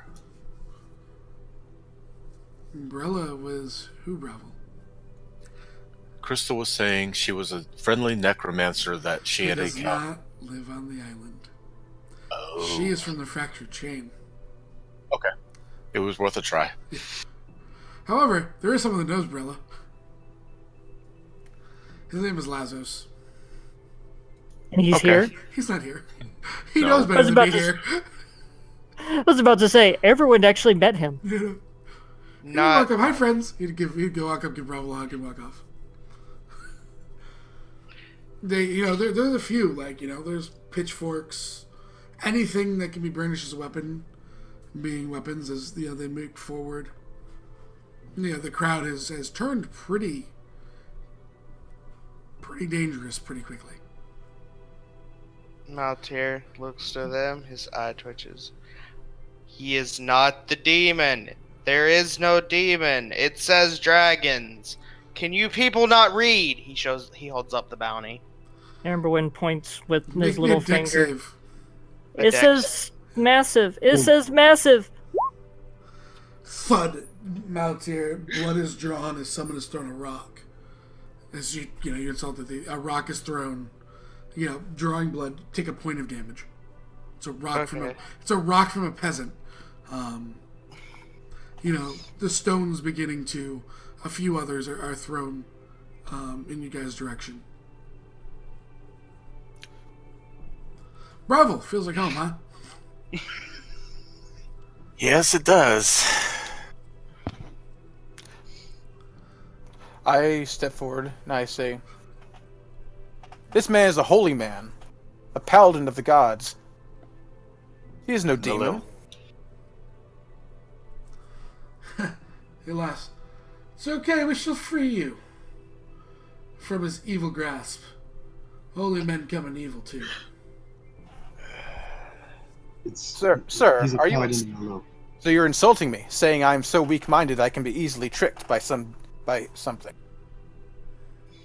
Or you're a willing accomplice, you can die as well. He shakes they start, they are inching closer. What can we do to convince you I'm not evil? They don't seem to even listen to your words. It's like Yeah. your words hit the air and they die on contact to them. Maltyr. They're hearing the others and responding to the others, but they will not respond to you. Excellent. You've I met these people. You've met people like this before. Yeah. I sit down. I mean, this is the kind of people that you would. Bravo. Roll me a history check.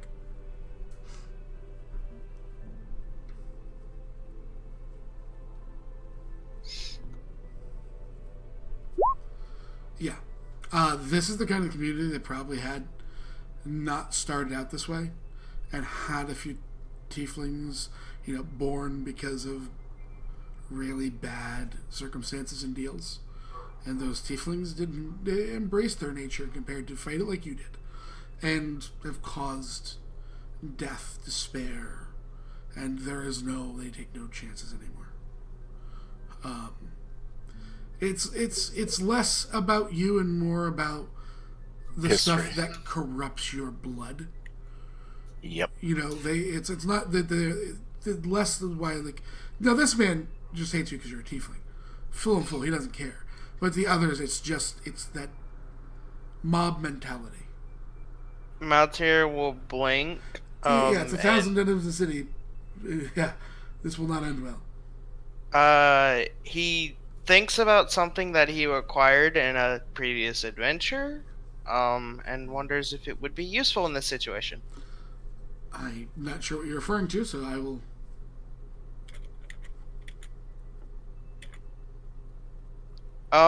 He still has Perfume of Bewitching. I mean, it might work on some of them. I think it has a duration of how many people can affect. I'd You're have talking to look about it up. 1,000 people. Yeah. And I also don't think trying to bewitch them is going to get him on our good side. Yeah, that was a good thing. I wasn't going to go there, but I think it helps with charisma, and they do not know they have been charmed. however, they will know that others have been. The others that Yeah. have been affected. Yeah.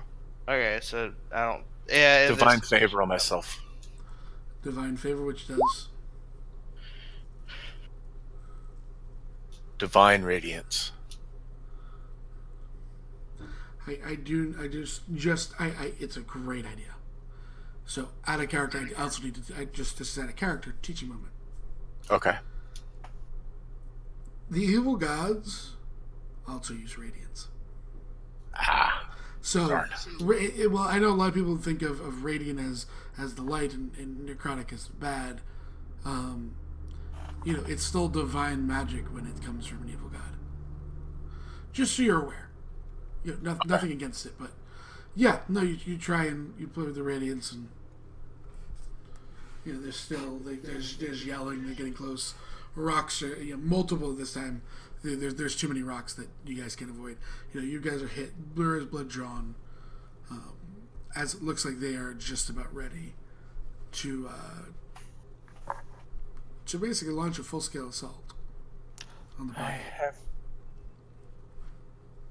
I have literally nothing. I have no magic I can use to help the situation. I have no words that can help with the situation. Just move away from me. And I sit on the ground. We are not going to leave you behind, Bravo. No. There's no way we can get away. At least save yourselves, and then explain. He is determined. There is not fear. You guys look at Bravo. There's not fear there. This is not necessarily a worst nightmare. It might be one of his worst nightmares. But it's not like there's no fear there. It's as a traveling paladin, as a tiefling, there are places like this. Eventually, the die was going to be cast, as he knows, as a man of games and fun, as Snake Eyes. Yep. He understands that these people are afraid, that these people have history, and that if he fights, or if you guys fight, there's a chance you all die. He was willing to make the sacrifice so that you live.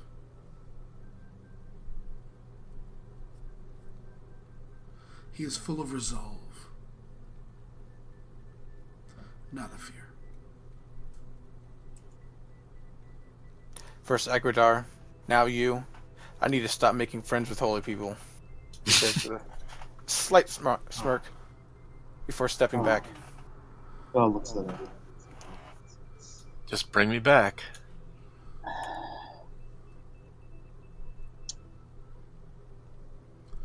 So We're starting you at all the- withdraw? And then, yeah, go hospital. Maltyr will look to him. You said it once before yourself. To leave another person behind is to fail. I So will not.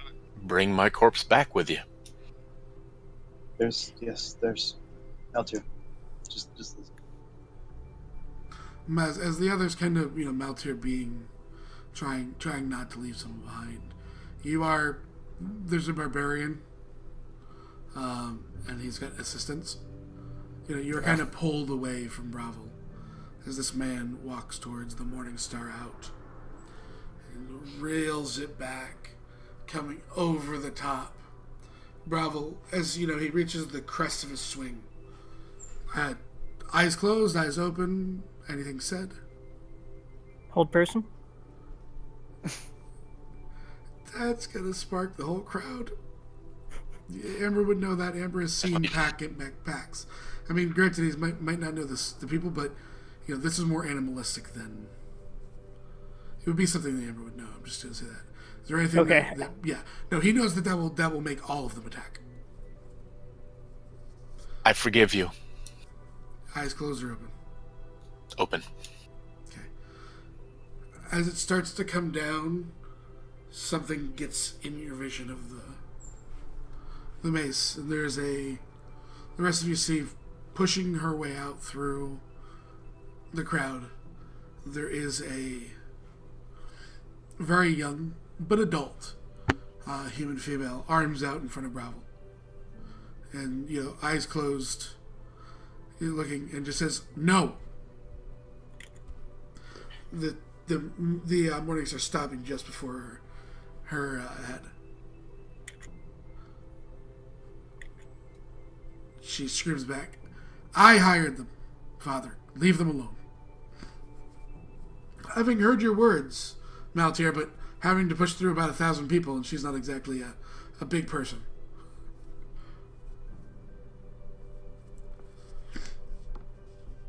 Maltyr is crying at this point. He grumbles and puts the Morning Star away, and there's a stare down. It says, "They have one day, and he gets off my island. Do you understand me?" She nods. And he kind of looks and says, "Everyone go home." And there's dispersing.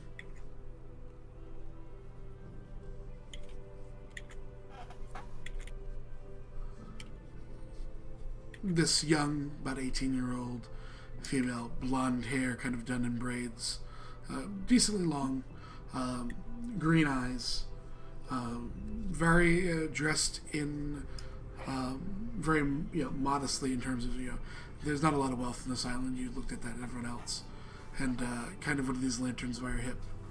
This is I am so sorry. I was not expecting you. And she looks at Bravo and holds a hand out to help you up. Stands up. Thank you for the help and problems. She nods. She looks to everyone else. I'm so sorry. Well, yep.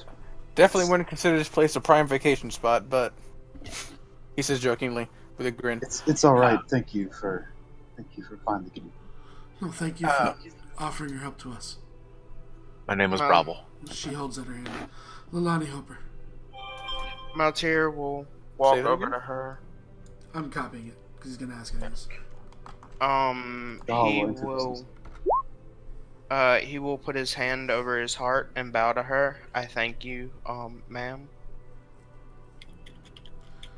As he kind of finishes up wiping the rest of the tears from his eyes. You see that she has a holy symbol, Bravo. Would you like to roll religion? Please.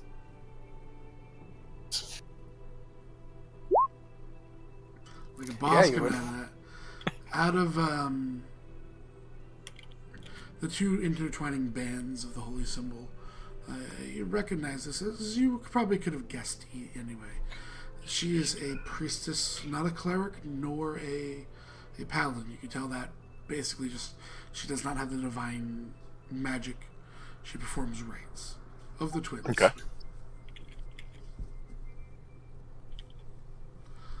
The guardians of death and sleep.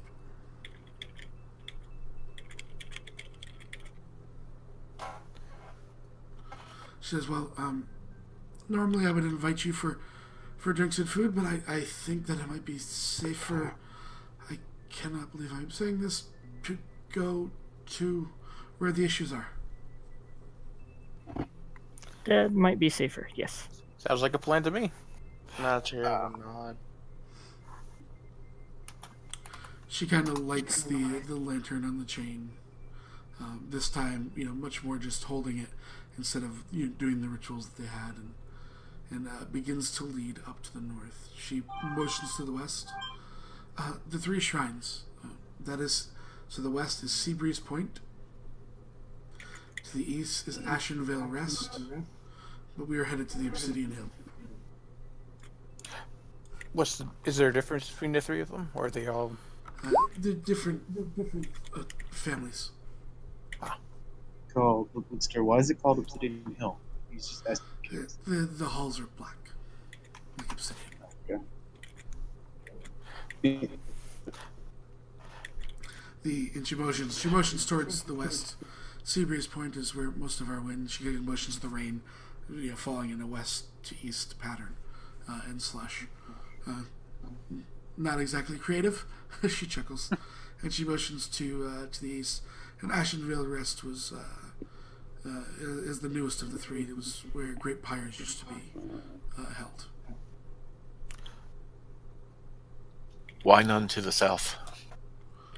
There wasn't the landmass, and we consider these holy sites compared to the south, which is where we'll bring boats and things to be able to fish. Nods. I was going to say something. I forgot what it was. She looks. She goes, I should have been given more info. That the first 3 days of every month are days that we pray.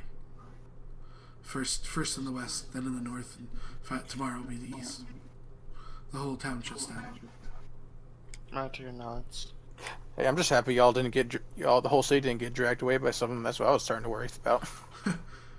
She looks. She goes, well, hopefully we'll have it all figured out, and starts heading you guys to the mile walk. Is there any questions you guys have for her? She leads you towards the Obsidian Hill. So I was going to ask what she personally knows about this creature that's taking corpses. She looks. She goes, it's been tried to sanctify the grounds. We do quite regularly. However, it was something big, shadowy, almost like an illusion, but not. That I came across when we entered the pools. Obsidian Hill inside has a pool, 2 pools. One pool separated by kind of a platform, to be fair. It was lurking in the water, but the water's not deep enough for a creature that size. I don't know, but it was a presence that was wrong. Gal raises an eyebrow and he looks over at was it Drake that saw the creature in the water? Is Amberwind? Everyone first.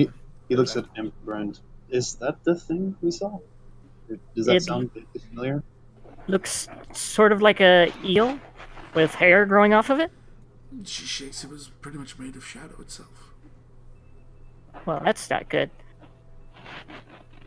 Was it like a long kind of creature though, as far as you can tell, or you're not sure? So far as I could tell. Oh, that was to the woman. Okay. She goes, the most so shadow, and it had cracked through and into different tombs. It seems to be feasting. I know a number of years ago when I was still a child, members from a town on the mainland came and fought a Karen Lindworm. What? A Karen Lindworm. Yeah, alright. I believe that's how you spell it. I'll get you the spelling later. And what exactly is that? It's basically a type of dragon, serpentine without legs, but still has the ability to fly. They feast on corpses, and bones. They make, from what we were able to uncover over the last 5 years, they make their homes in tombs. So It's much different, though. This is different. I'm telling you, it's different. Oh, is it? I know it's different. Oh, nods and he looks back over to Amberlynn. That's in the rest of the party.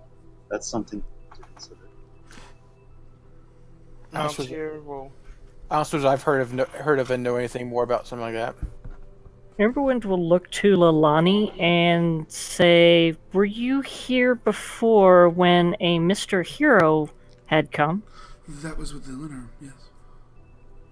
I was 13 at the time. On our way here, we had been told by the record keeper on the ship about the fact of Hero's arrival and had seen his sketches and drawings from his time during his stay and everything. And it had definitely looked like such a creature. If that's a form of what we're talking about, that would definitely end up at least giving us an idea on what we would be facing, as opposed to a mob. She looks and she goes, it's from what I was able to uncover, this is nothing like that. It could be something that I don't know, but I'm just trying to tell you what I do. Maltier will look to her. Given our day's time limit, that shall be fine. Unfortunately for us, we currently do not have passage off of the island. We would need to procure some, especially if I'm guessing your father would like us to leave immediately as soon as our time is up. She nods. Should the task be complete, I can find you a passage home. We would be greatly appreciative. She nods. So, she kind of walks up to these large, you see the hill and the black cairn, the black kind of stone that this became almost dome-scaped, and these two large, beautiful doors with silver inlays, kind of almost a motif of life and death and the journey to the afterlife, done in this silver. And I mean, the craftsmanship on these is amazing to behold. And she pulls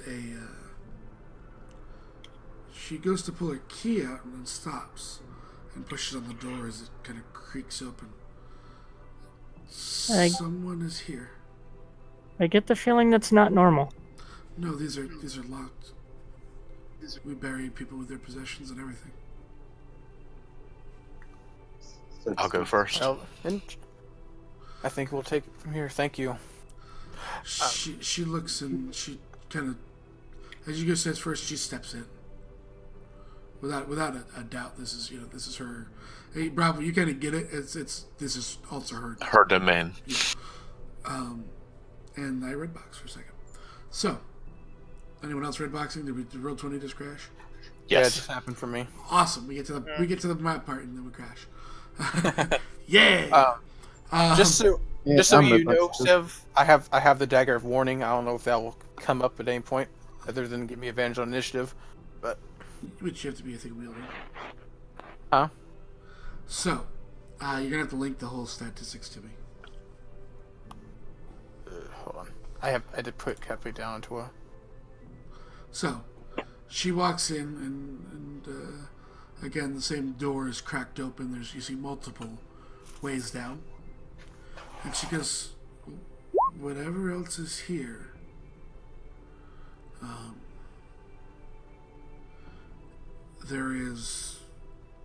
it is headed to the same place, if it is not it." And she stands by, and there's kind of a central like shrine area, and she begins to light incense and kneels down. I shall pray for guidance for you. And he kind of settles herself and begins to pray. the door to the chamber that you're headed to is open. Military will look to them. What's the light situation? It's black, but there are sconces on the walls if you choose to light them as you move around. We can.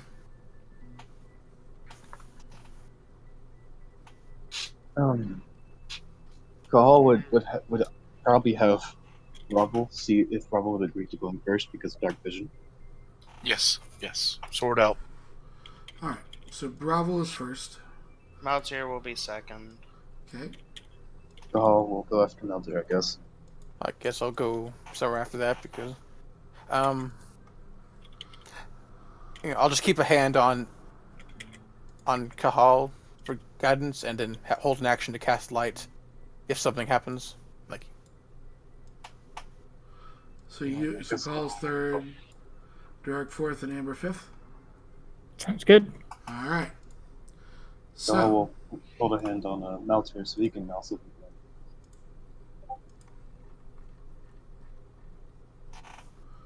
you guys walk down for about 5 to 10 minutes, we'll say. Through, you see, names and kind of, little inscriptions. And there, each of these places where someone is laid to rest, there's like a small shrine to pray and make little offerings. And it seems like just about every single one has some small trinket, whether it be incense or maybe a flower. But great respect is shown to the dead here.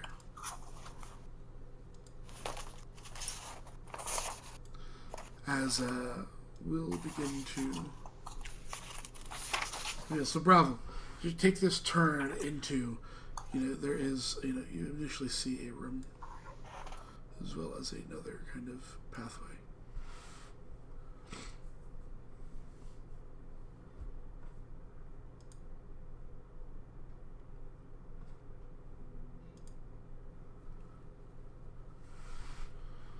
Step in. So Bravo, you've been in crypts before, right?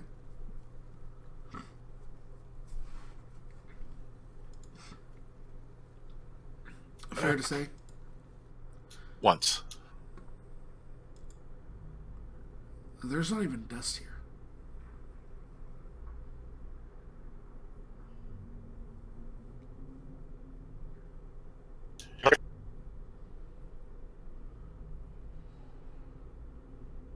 So, you guys moving forward? In. alright.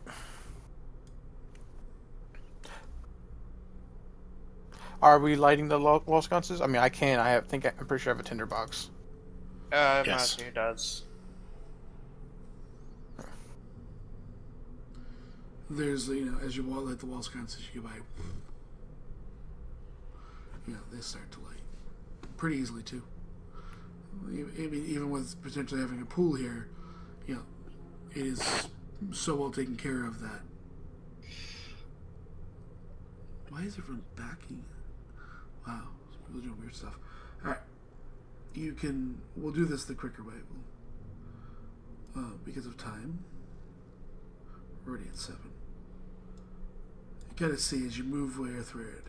So anything you want to look or see as I'm going to unveil the pathway. Mm-hmm. Just so you let me know, and I'll look at the room.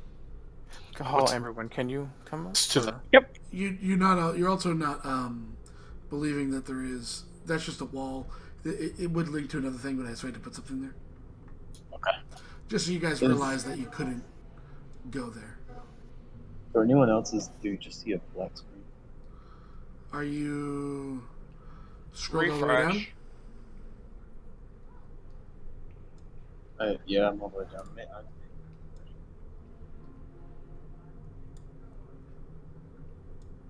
it's just black on the other side. Oh. Do you see the ping? I do not know. Alright, I'll refresh. It'll take me a while, but I'll refresh.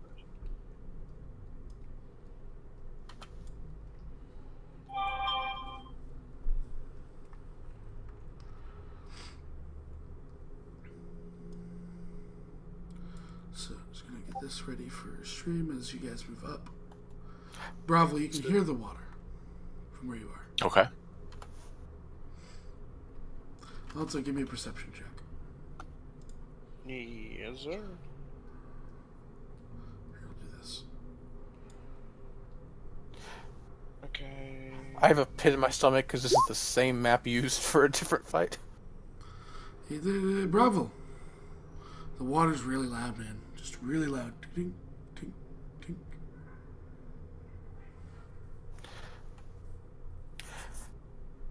Out of character, this is the same map you used for the Blood Hag fight, so I'm kind of like, ugh. Malta, you're a small, kind of incoherent chanting.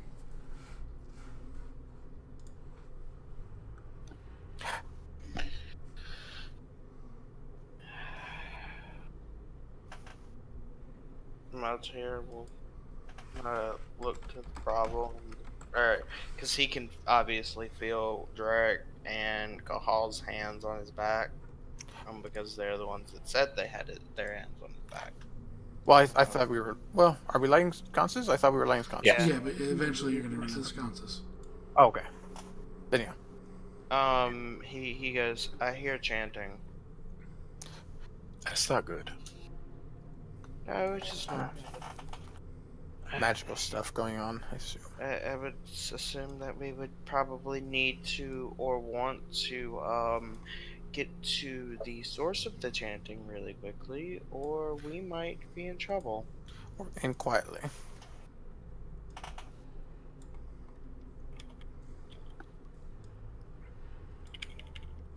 Alright, I have the entire map there for our stream. Still checking. Alright, stream. We got maps. We got... Yeah, I was about to ask This about stealth as reveal? well. Yeah, this reveal. You rolling stealth to move in. It's a solid 8. Yep. Yep. There's a solid 7. If somebody could roll. Where'd everyone go? Between your legs. I'm more worried about our barbarian that's not here. He's reloading. I know, I'm messing. I'm gonna give you the sheet for now. There. It is laws. Call. Gives Craig the sheet as well.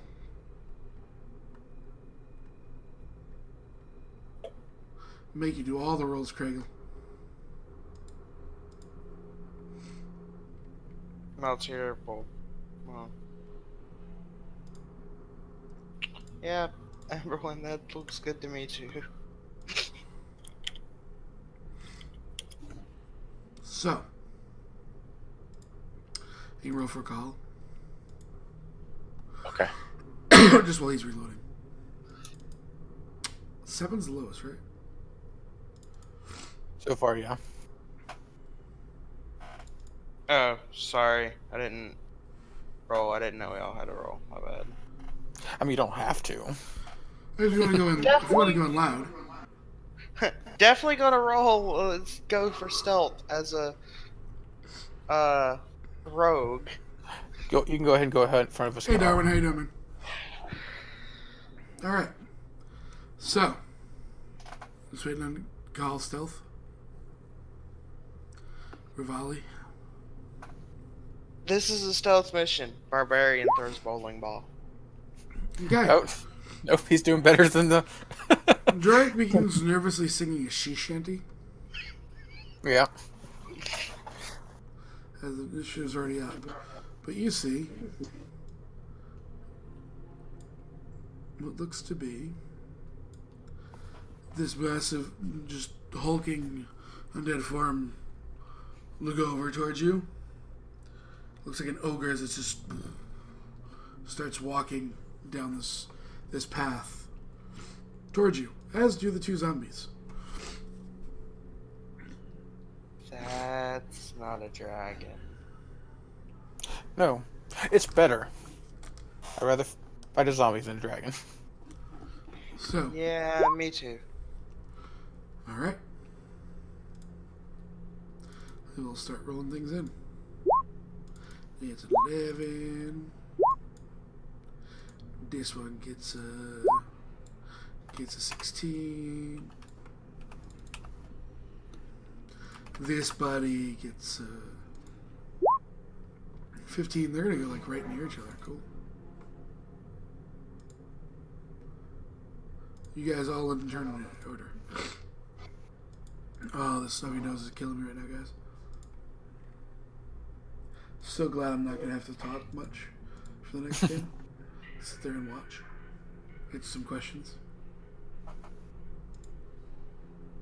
I hope Pix is a thing. So, call is first act. I'm still trying to look. Well, yeah, we got you. He's got your token. My tier has less stacks than. Oh, interesting. He might not. We usually go by what it's sorted by. Can he see these things that it wasn't? Bravo pointed the massive ogre zombie headed towards you.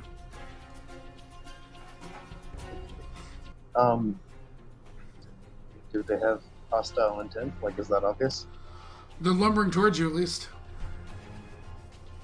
And they're undead. He'll at least hold his action. Like, if they attack, he'll attack. Okay. You want to move in? He's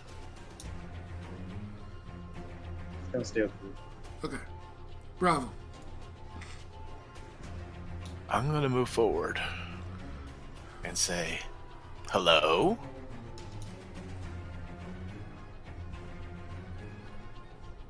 Moving there, you can see a necromancer apparently doing some sort of ritual. He did not spot you because he had disadvantage because he was doing his ritual. He's the only thing that didn't spot your party.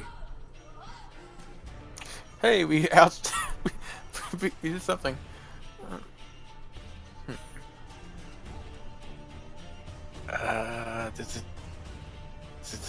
You can see the arcane energy kind of flowing and sparking from whatever he's doing. Yeah, moonbeam on him. You're moonbeaming him? Yeah. Okay. Yes. It's a con save, right? Yep. He'll take half damage and make a Constitution saving throw.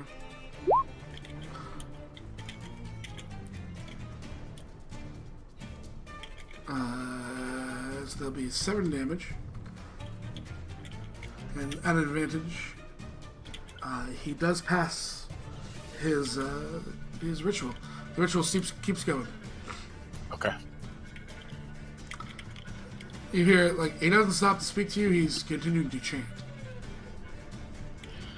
But he does, shoot a glance over at you. And he looks angry. Guys, we got one. Last time we had one, it was a demon. So, and that's it. Zombies. The intention, as you see, Bravo, went from investigate to kill. 10, 15, 20, 30.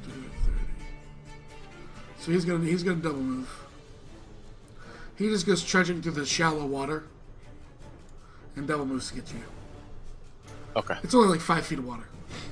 Maybe 6 at points. Necromancer's 1 turn closer to completing his ritual. Amberwin. Yay! Let's Yes, see. I put him on today. For most things. Ooh, this is going to be rough because of the fact that Amberwin knows how far he can throw his ice knife, but instead, You also know there's a second entrance right here, too, Amberwin.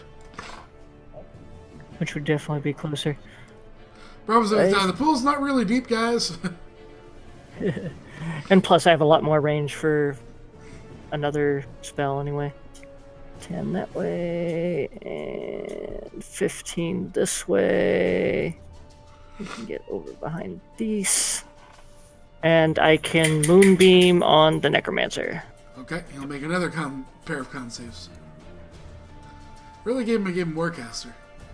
Otherwise, he would have failed the very first one. I'm gonna do it at 3rd level.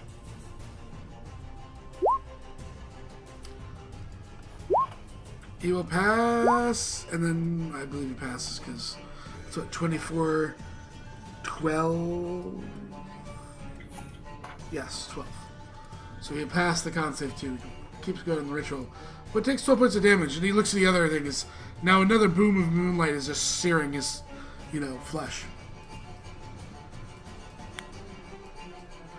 Firefly, he needs 3 turns. Amberwyn, that's your turn? That's my turn. Maltier.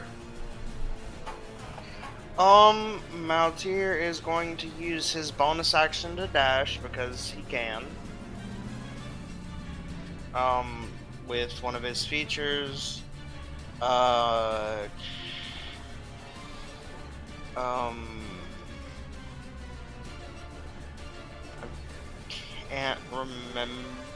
can't remember, but I know it is a feature of the thief. That cunning action. There we go. Yeah, it's all roads. Yep. Yep. So he's going to move here because that was about right. Okay. That was a double. And he pulls out his longbow and shoots at the necromancer. Okay, and you will have advantage because you were hidden. You had passed. Okay.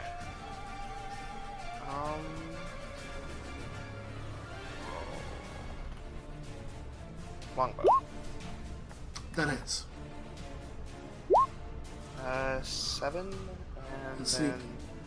Yep. Getting to it. 12 for a total of 19. Yep. Shah! You hear the pain as he tries to hold on to the spell.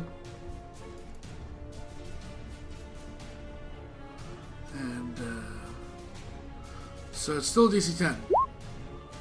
Maintains. Holding his hand out.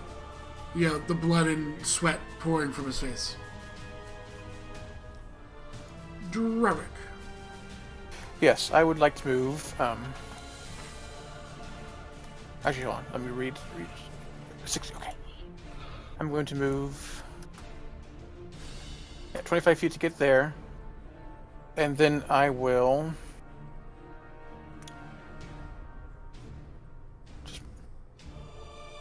just barely. Yes, I will spend 2 sorcery points to twin cast Hold Person on the giant and the necromancer. It's not going to work on the giant.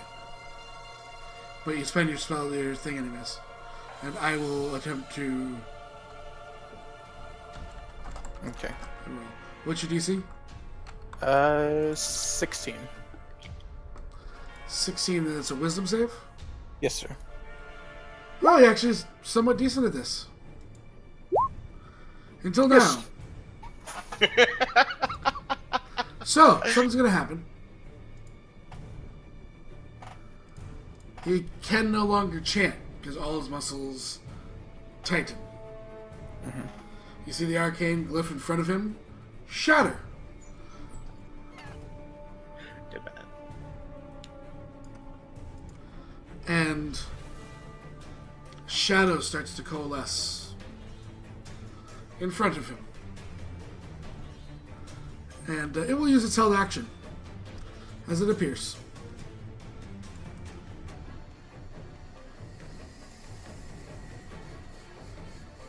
This dragon almost made of shadow, these wings fluorescing, still young, but decent, is going to go ahead and use its breath weapon on the necromancer. Because he can't dodge. Yeah. Oh, it's a con save. Come on, necromancer. I believe you failed. You watch as the shadow hits this necromancer, and what is left is a husk seemingly drained of life, the eyes bleeding black. And then it's going to move. It can't move. It was held action. Sorry. My bad. Go ahead. And, The rest of your turn. I guess they. Darn. Okay, yeah. Nah, I'm gonna save my points. That's my turn. Bravo, give me, since you're right up and close, give me a insight check, please. For free.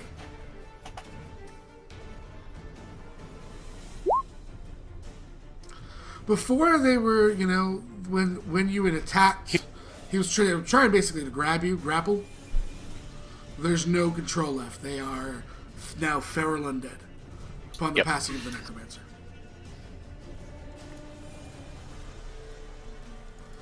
So. And here comes the warning that Mountier had gotten. I don't think it has reach. It does not. So it's going to come up here. Double move. That's the ogre zombie. Go! Sounds like things have gone down, buddy. I still can't say anything. Well, that's because you're in a hallway. Everything else is in the room. He's gonna step into the room then. My thing is still being weird, so I can't see the map, but I can roll for myself though. Yay! He's gonna step into the room. Can he still not see anything? Does he still have the room? No, now you can see. You guys laid on you, right, for a turn. 25, 30, 30. Yeah, he's a barbarian. You get there. You will take one of attack of opportunity. For I was thinking he went to the water. Even if he does go to the water, he still has to. He still enters its threat and leaves.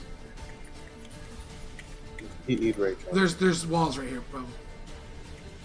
Oh, okay. See the walls? I mean, he could. I do now. It's all blurry for me. That's Yeah, what your aura's getting in the way. It's 2 bludgeoning damage. So one, he hasn't raged yet, so 1 bludgeoning. 2 bludgeoning, sorry. 2 damage to call from the zombie. It's like the zombies weren't really threats. So he runs, rages, and then what did he run up to? A zombie. There's a zombie between you and Bravo. The dragon's at the other end, just kind of still coalescing its form. Oh, okay. Then I guess he'll try to take care of that zombie. Does he have advantage because of Bravo? You do have advantage because of Bravo. Alright. Do you need me to roll? No, I could roll it.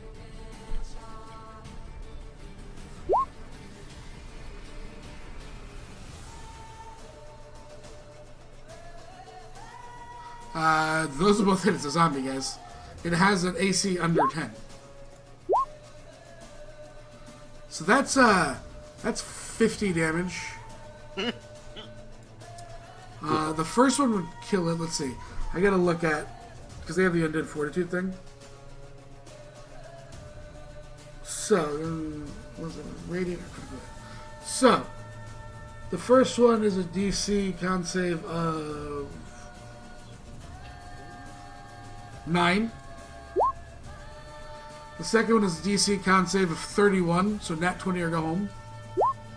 That's a nat 1. Nat 1. Yeah, you cleave its head in. Like, there is just mush. It starts to, like, make the pool, which was this crystal radiance, just red and gray. Little bits of zombie. That's nasty. You're standing in it. That's alright. You would have an attack as a bonus. Oh, you bonus to rage, so, yeah. Yeah. That your turn? Yeah. Bravelli! Let's swing at this thing in front of me. Alright, you're looking to hit an 8. That's a hit.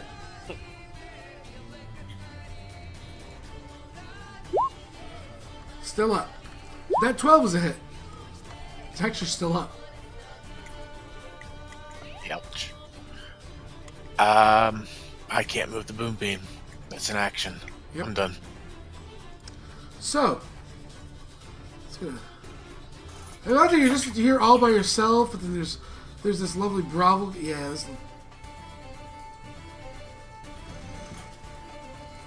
just, you see shadows streaking across Bravo. This thing is now clutching onto this pillar. He just looks at you. And it's going to roll a d6. Oh, I actually have built on the sheet, don't I? I mean, it's whispered. That's a 1, though. So it's going to go ahead and... it's going to do something. It is going to...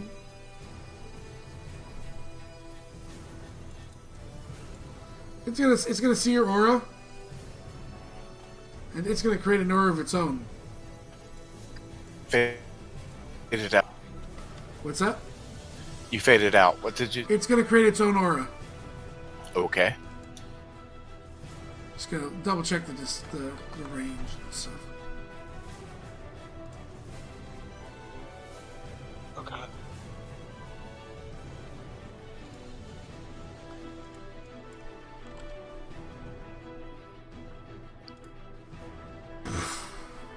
Bravo, Cahal, the dragon, and the zombie are gone. You just see pitch black. I was gonna ask, is that a spell he was casting, or is it? It's an innate magical ability. He does have spells too. So counterspell wouldn't work then. No, because this is an ability. Okay.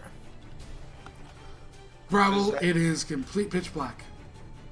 Yeah. And that is its turn. So the zombie is going to try and lunge for you at disadvantage. Yep. Oh, this got fun. That's a 10. The That's a necromancer's miss. already dead. Amberwind. I'm going to move my moonbeam over because it's only 60 feet as an action, and I'm going to put it on this guy. Okay. And you can roll that, and I will roll the con save. There it is. Keep forgetting it's right at the bottom of my You freaking did cast it list. at a higher level. Yes, I did. Level 3. Yep. 15 damage. It will pass, so it will take 7. Okay. That's your action. And, oh, good lord. I don't think I have too many bonus actions that I can use. That will have counted, I don't think. Nope. Alright. Maltier.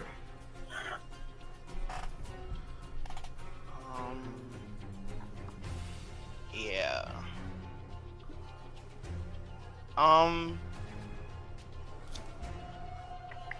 Thinking.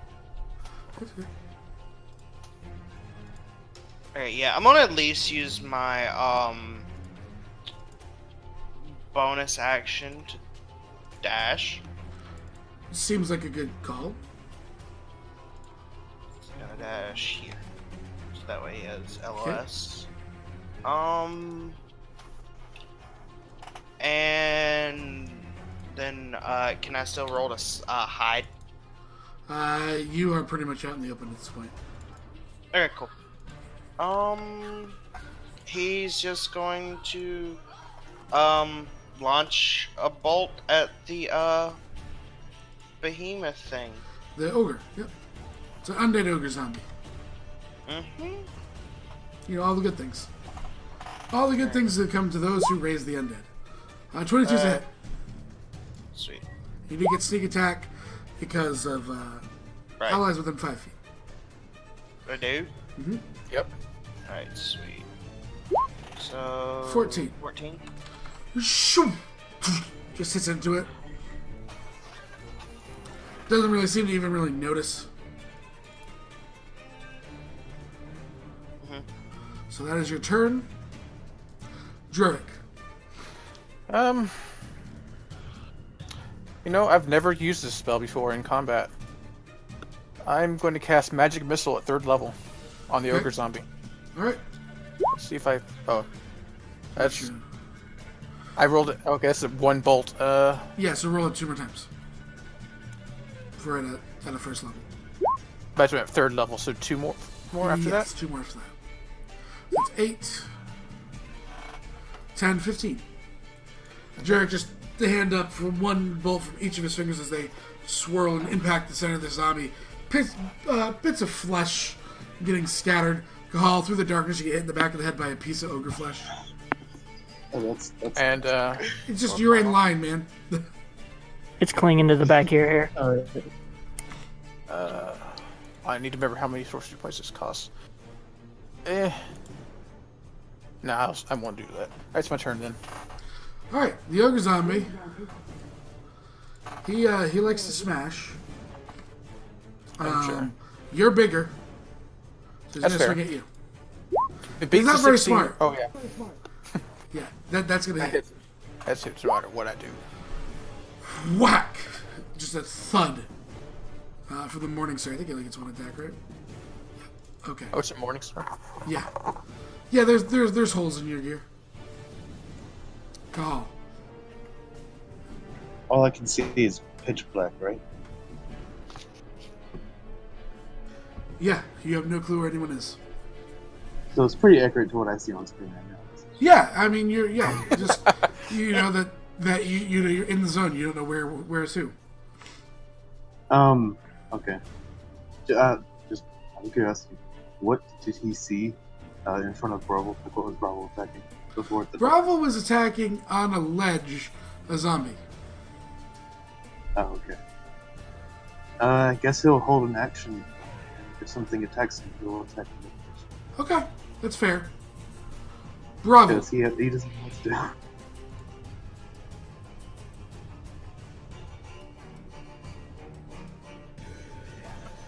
I'm gonna swing at the dragon because that seems to be the bigger. Yeah, it's disadvantage. Yep. Oh, by the way, check you guys for retweets. Since I haven't. Only have 4. That means I mean everyone in the party retweeted. Shame on all of you. I did. Swing away. At a 20 with disadvantage, that is a hit. I'll put some smite on it. For 20? Okay. 16 at disadvantage is a miss.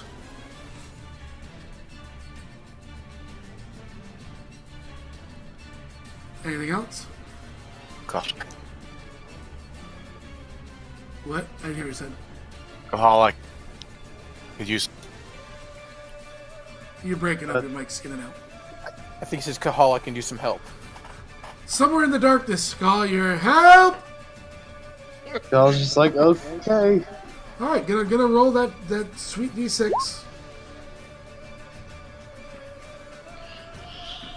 That's a 4.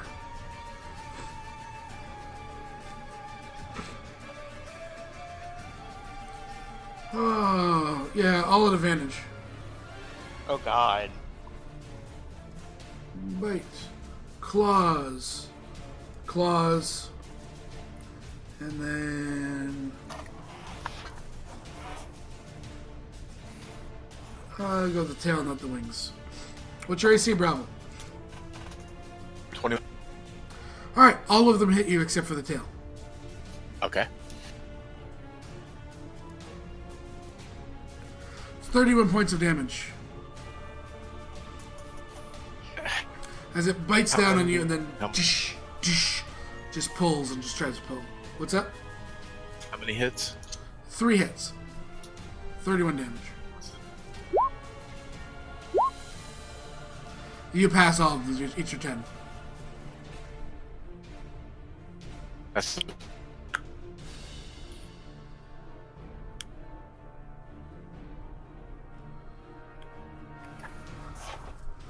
Oh, you're in and out. There you go. So, zombie's turn. The zombie's gonna go. And He attacks the dragon, right? he falls into the water. Splash. Kahal, you hear a splash next to you and it's not Bravo. It is technically prone. I will let you use your ready to action. In what? It tries to numb on your foot Can as it splashes. You may take your action if you'd like. Okay. They're even, by the way. Because he is prone. The 14 hits. Roll damage. So it's 7. So it's a DC 12 for the zombie, by the way. He passes. Second hit. Roll.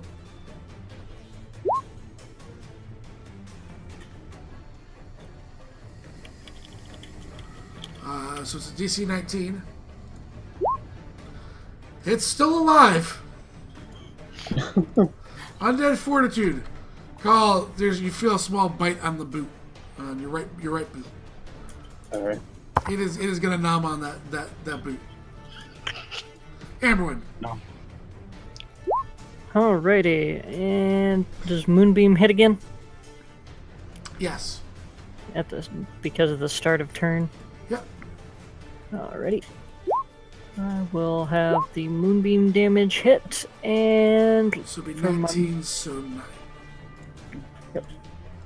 and my main action, since I get to do something else. Need to Die, fishy, double- die. Wolf, no raising undead fish again. Nope, that's concentration. That would drop something. We'll drop Yeah. one. Yeah, I was looking at my flame blade. Gotcha. Yeah, it would drop your I was like, I don't want to do that. That's doing some good, decent stuff for right now. I'm going to whack it with a stick. Whack it with a stick. That's Whack a it. hit because it's a zombie. Zombies don't get AC. They have minus AC. Still up. rotting flesh. And that's what I got. Yeah, somewhere inside there's a fish that just looks for Wolf.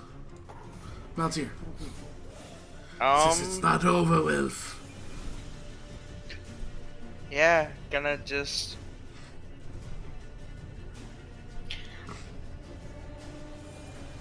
I don't know how dumb this would be, but it would be interesting to try. Those are the best D&D moments to go for it. Since he knows that there is this puff of pitch black darkness in front of him, Uh-huh. and he knows about where the ogre is, can he step into it for hiding and shoot at the ogre, even if it is at disadvantage? Sure, if you'd like to. Yeah, he's gonna willingly step into the puff of supreme dark, and As then- you do, so 20 hits you. yes. Take 6 bludgeoning as it hits you as you walk into its darkness. The dragon smacks you in the chest with the tail. Now you may shoot if you'd like. Evenly, actually, for a hidden. Sure. You're technically blind, Yep. Gonna. but you're hidden. Yep. 22's a hit. For 11, 19 total. Okay. Sheesh! Another one just hits into it.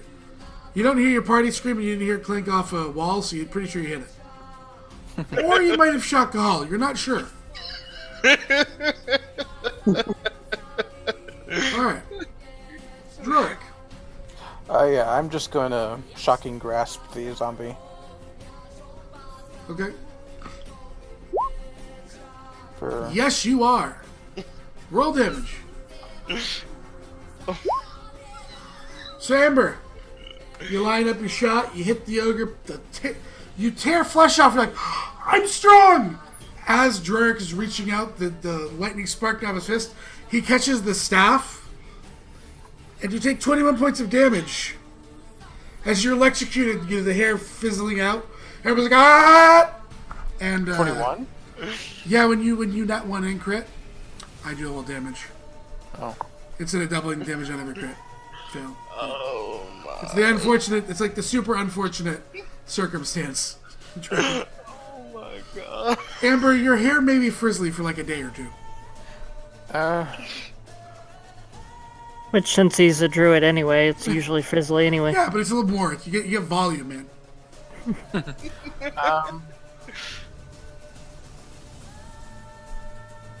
Okay, he'll spend 2 sorcery points to twin cast, and he'll. Alright, yeah.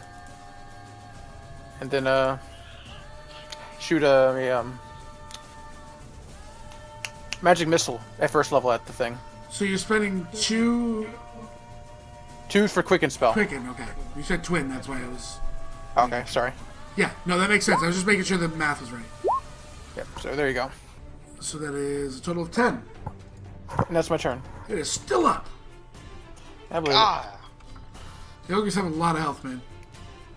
I'm more worried about the dragon thing. It just kind of like turns its head to the side, watching you like electrify Amberwind, and shrugs and swings at Amberwind because now he's really injured. 25 hit you? Yes, it do. It's 19 bludgeoning. Whack! And I need 2 con saves, by the way, from you. DC. And I do have 10, Warcaster. a DC 10 and a DC 10. Nope, I failed both. Second one failed. No, you passed the first one. Okay, for You Warcaster. passed the one when Durex shocked you with Warcaster. Second one you failed.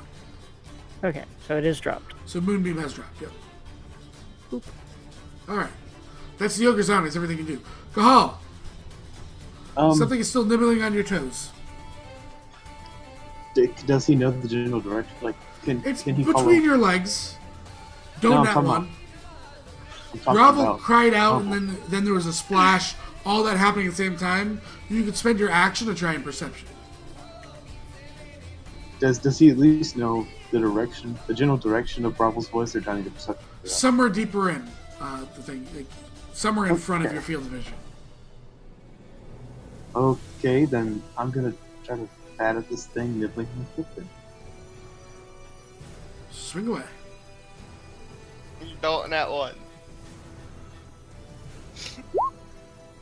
Oh god. I like this too much. I'm sorry. Paul, you're not going to hurt yourself. However, you're not going to get your second attack.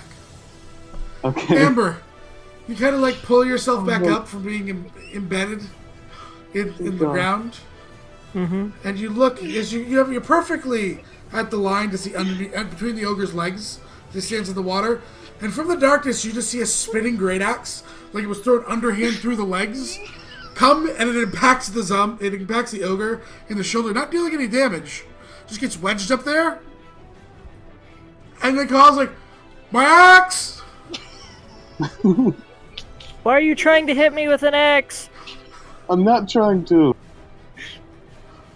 You missed me only because there was a body in the way. That's good. You no longer have an axe, Carl. Yeah. So your second attack is lost with a net 1. Can I move out of the darkness towards Amber's voice? Yeah, sure. Let me just let me do this. This is gonna attack you for Alright. leaving it. Because it is like under my feet. It's a 5. Yeah, it's trying Okay, to. so it does. So you exit the darkness. You look up and you cannot get to it. It's like 20 feet in the air. Wonderful. You see, He just sighs. the ogre's legs, like, hey, there you are. Bravo. He waits. Swinging at. Swing away. An 18's a miss. A 19's a miss. Good God. Okay. Dragon turn. We might have to run from this thing. Rolls. Oh, that's a 6. Oh, baby. Hey, Bravo. You can get ready to make a con save. I just gotta see the range, which I forgot to put in here. Let me go double check the notes. And the range of said breath. Ooh, that's a good one. Eh? 40-foot cone. Mounty, you're fine. I don't Everyone care. else. I'm gonna roll the breath here. Okay. I need you to make me a con saving throw. The DC for this is... It's different than a spell casting. I gotta double check. The DC is 18. Nine. That's fine. The man without his axe is fine. Okay. High five, Kahal, everyone. Kahal and Bravo. You will each take 9 necrotic damage. It is not from a spell-like effect, unfortunately, Bravo. It's natural. And that is it for the 2 of you. However, Drerick and Amberwind, you will each take 18 necrotic damage. Can I absorb elements on it? Not necrotic, it says. It's Okay. necrotic and radiant, they don't allow you to. I didn't know Please if I was take able it. to or not. You are each blinded for the next 2 turns. And you each lose a point of strength. Well, it's not going to hurt Amberwind. He's already weak as shit. If you hit 0, you die immediately. No saves. I'm only 7 away, so let's go die. I got 11 more points of strength in me. Let's do this. How much did we get hit for? 18 damage. I'm at 1. This is awesome. Well, I mean, at least your turn's like next. And you're just blinded for 2 rounds. Whoa! I feel like I just ran up. I feel like I just sailed through a windstorm, and I can't see. And I see like one too. Their eyes are bleeding black. Oh, that's. Oh, wait. Well, I can't see that. Did I lose strength as well? No, if you pass your save, you are not blinded, and you do not lose strength. Basically, it's only bad if you fail. Like, really and truly. The breath is nothing otherwise. That's why the damage is so low. It's one of those Pathfinder dragons. Oh. Okay. No. It's a I mean, you guys wanted primordial dragons back, so welcome. Have an emerald dragon. So stands up, charges at Kahal. Kahal. It tries to Yoda you as it jumps on your back, with advantage from being hidden. A 15, does it hit you? Yes. That is, it's 1 bludgeoning because you're raging. But you, Amber, I just sit there like, I can't see. There's a momentary gleam in your eyes. You see this zombie Yoda him and just start nibbling on his neck. Amberwind. Wow, I am highly impressed by all of the things. Let's see, what can I actually do? I won't end up getting other people killed. Generally heal yourself. You I can always definitely have to do be that. alive to heal others. It's a pretty simple, actually, way around things, but Yep. Fortunately, I believe I can...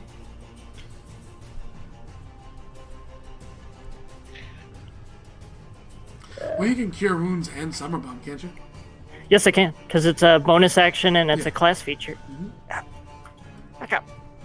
Bristol decided that she wanted to push my hand away from the mouse. Because that's what Bristol does. That's what Bristol does. Trying to keep us from being healed. Damn it, Bristol. Seems that way. Amberwind needs to heal himself. That's what he's doing. Yep, I was just looking at my other spells to see if I had He was regular tactically cure. planning. Yes. Since I don't have regular cure wounds available, I will be able to heal myself. That is not an issue. I'm It's just also... the method of what you do, sir. It is the method in which I do so. I will be able to... Mira, you still do have a superior. No. You have a supreme left, Mira. And a half and a quarter. She was asking. Can't see it, can't do that. So many spells that I could potentially use that only work on certain circumstances. Yeah. Welcome to being a spellcaster. You have a spell for everything but the situation at hand. Spellcaster 101. Since it's as an action, I'm going to use Call Lightning on the big zombie guy, and I'm going to use 4 of my summer bombs on myself. There isn't. You cannot see the sky. Okay, That's then what I it can't is. use Call Lightning. You think you see the night sky because you're blinded? You're like, oh, sweet! Yeah. Oh. You don't hear the crack. I will call buddies because buddies are awesome. I will look real quick, Firefly. I did not see your whisper, but I will look because it doesn't show up on this screen. Calling in my Miss Feedy for Amberwin. All right, hey Amber, roll a D100. As we get a Patreon.com to unlock the Miss Feedies. Firefly calling in to help you out. 34. 34? 34. It's Oh, 34. Roll me a common magical item. Could have. Charlatan's down. So as you're gonna call in lightning, just something hits you in the face. And it feels like a six-sided die. You shrug and put it in your pocket. Awesome. I'm going to do something that Sora would tell me to do, and I'm going to call buddies.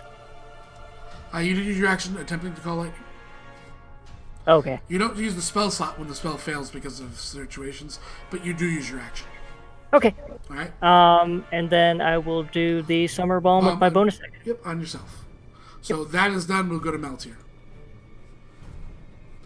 Meltier, it's dark in here, man. Wow, that sucks. Yep. Ooh, that did. Is that 3 1s? Yep. Oh. Don't you wish you had the charlatan die that always comes up 6?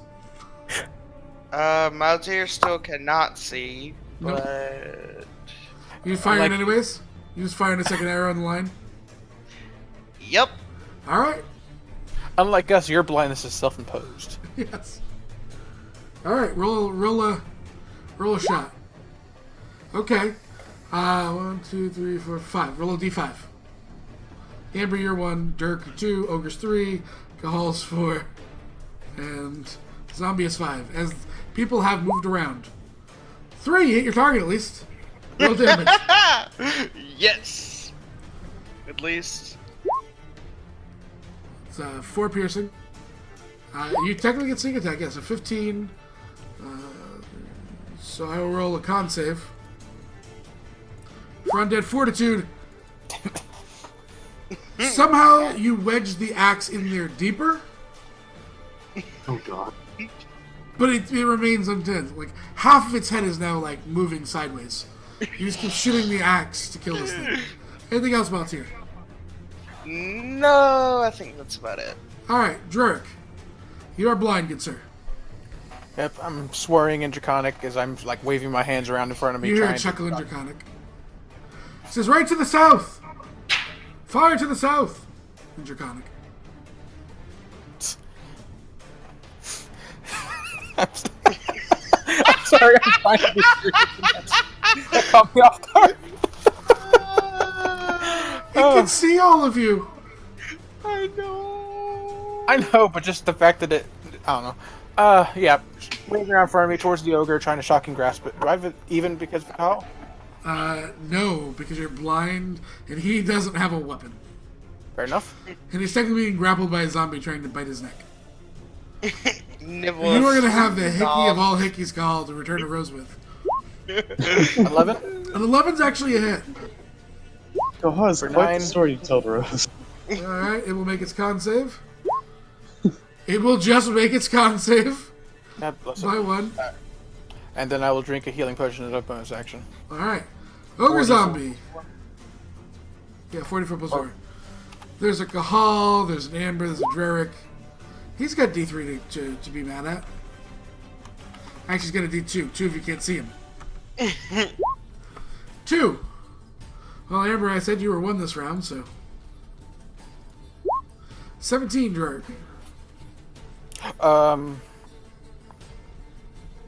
Yeah, I'll let it hit me. I'm gonna save my spells. Take 12 bludgeoning. Whack. Alright, Cahal.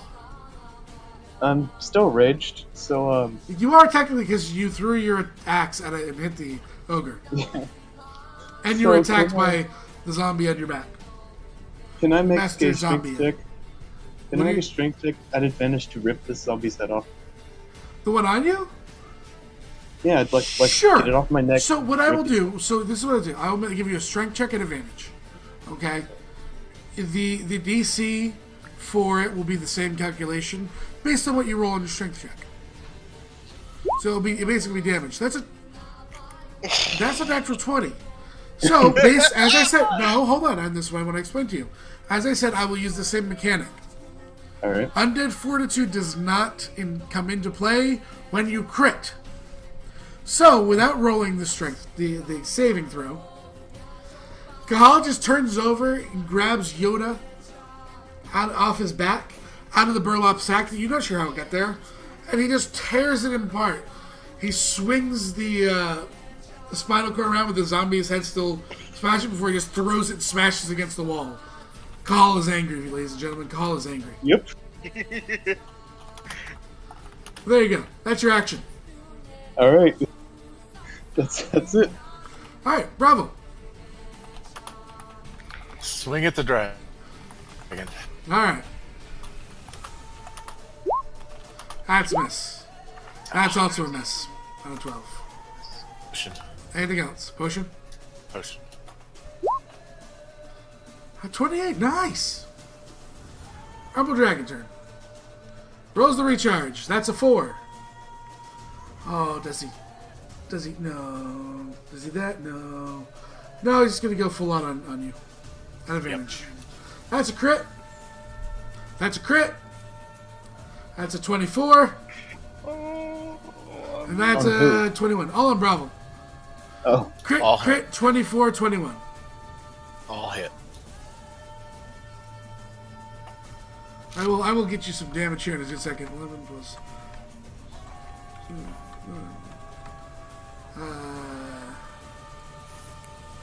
That's 50 points of damage, Bravo.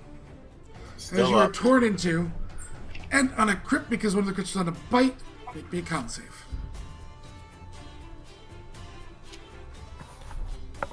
Roll high. You are fine. You do not lose a point of strength. By the way, it's supposed to be every time he hits you with the bite. I only do crits. Pathfinder was mean. Yeah. Thank you. That is the Umbral Dragon's turn. Emberwind. Yay!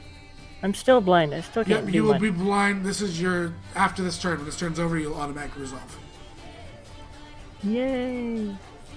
And I have no idea where Bravo is, because I can't see him. Can't see the enemy. Can't see anything you else. just think the darkness expanded for a moment? Like, you're not sure?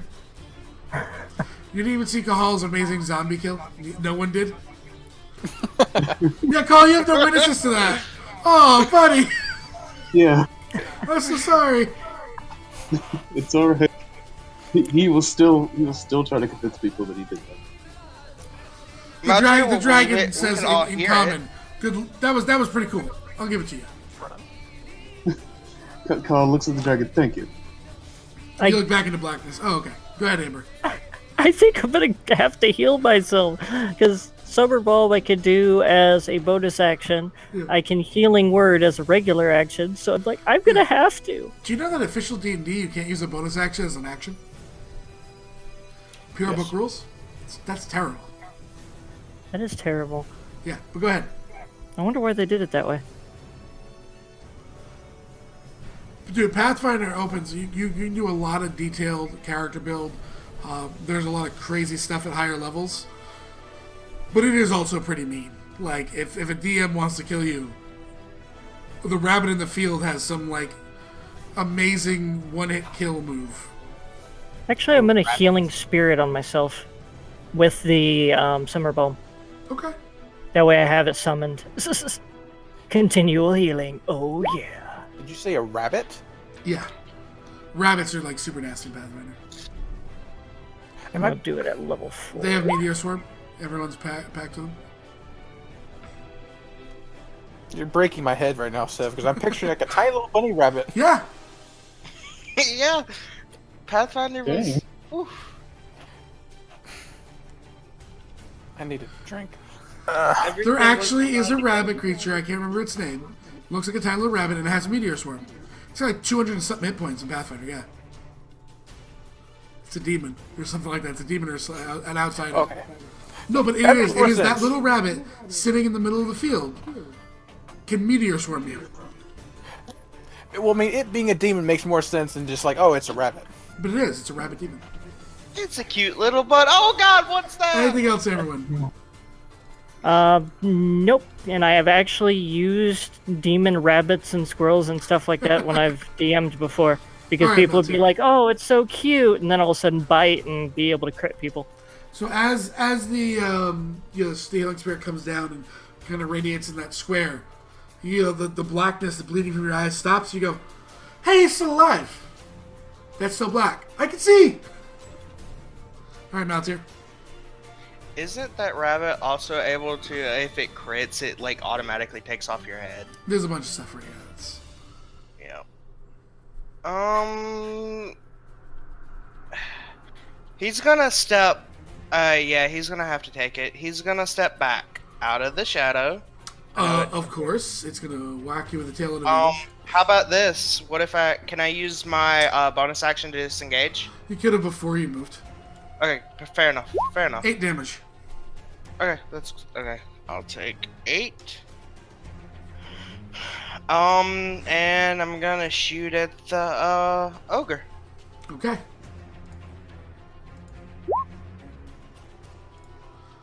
16's it's hard to miss these things, guys. Just being fair. It's just hard to kill. Sneak attack as well, and make sure you take off that other 8 damage you just took. I did. Did you take off the first damage from the first tail slot? Mm-hmm. Okay. 18. Okay. Makes the con save. Like a boss. Thing's hard to kill. Again, embedding that axe deeper in there. Gal just keeps hitting the axe. I mean, Slowly he just has pushing more it and through. more reason to go buy another +1 credits at this point. Alright. That's your turn, Maltier? Mm-hmm. Drerick, you're still blind. I mean, since I'm already at disadvantage, I might as well firebolt. Sure. 18? That's it. 23? I will just make a save. It finally burns up and lands in the water. Dead. On top of the axe. I think I got it. I think I got it, guys. Is that the end of your turn? Yeah, because like I don't like. You can see again. You can see that you have it. You totally have it. The smell of burning dead flesh permeates. Ugh, that's grody. The Emerald Dragon just says, "I didn't know you wanted to share meals." In Draconic. To Drark. Maltier grumbles and Draconic. I mean, I'd rather you not kill my friend. Well, we can't always get what we want. True. Call. So he knows where his ex is, Yeah.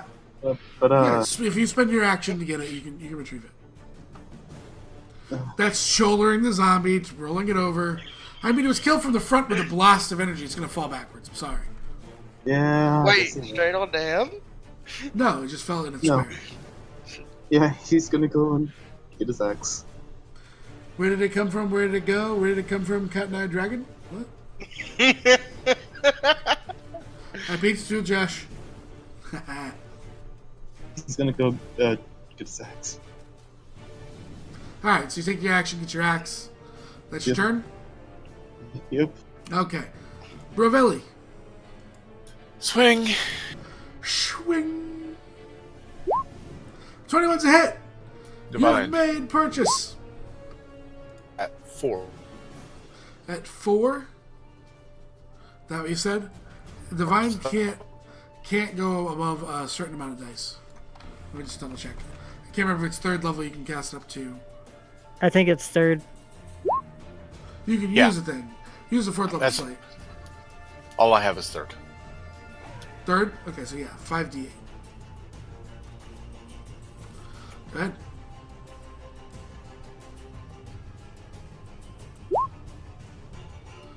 Uh, 33. Okay. Second swing.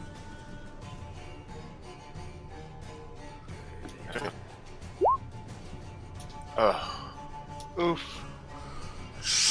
As you lean up again. You can't pull, at this point, your sword out of the... whatever you hit it with. It's pretty much in there. You have to try and get it out next turn. left it out. What? You get it like lodged in the stonework. Okay.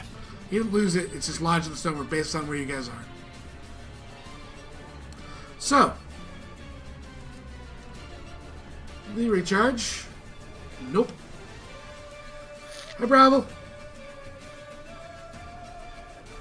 That's a hit. That's a hit. That's a crit. Jesus. Excuse me. And since no one else is close, he'll do the tail again.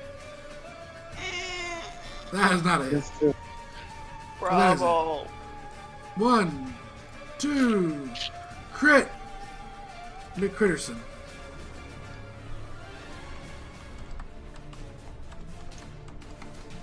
Bravo, what is your total amount of hit points? Right now, 46. You're down by 3, 49 damage. You're just the bite, the 2 claws, the thud. So you down? I am down.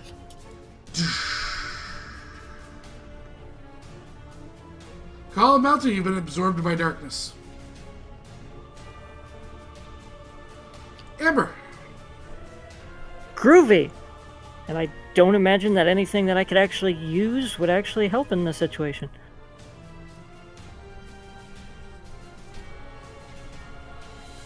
Definitely not a good thing for Amber, because Amber could have asked Broval, have you moved yet?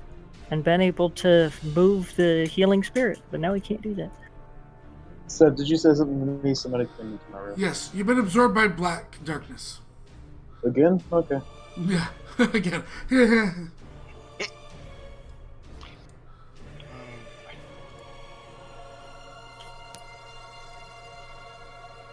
Ah, lordy, lordy, lordy. I have no idea what the dragon is. I can't see the party. I don't officially know that Broval's down. I mean, I would argue you heard the sound of a metal man collapsing to stonework. I don't know. I also heard a clang. You also heard a dragon move. There was too much. There's a clang from the stonework, the dragon's moving, it's speaking to you. That's never a good sign.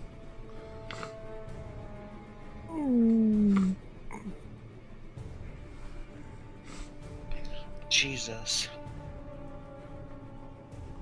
Can Amberwyn, based off of the sound of the dragon, be able to have a rough guess of where he thinks the dragon might be?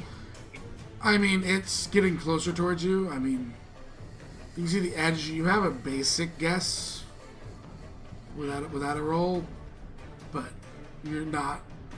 If you're trying to like pinpoint a fireball, no. You would throw it in the middle of the darkness and hope for the best. I don't have fireball, but But you I get have what I'm something saying. else. In terms Yes. of what? What are you trying to do? I'm looking at Ice Storm because it's one of my higher level spells. You could attempt to disturb it. You would still be kind of throwing it at the center because, I mean, if the darkness is moving, generally means it casts it on itself. Yeah, and fortunately Amberwyn does know darkness, so... So what do you do? You're gonna have to speed your turns up a little bit because it's 8:06. Sorry about that. No, it's in general. I'm making the call that everyone needs to be. Have your stuff done. 6-second turns. Going into effect. Alrighty. I am going to...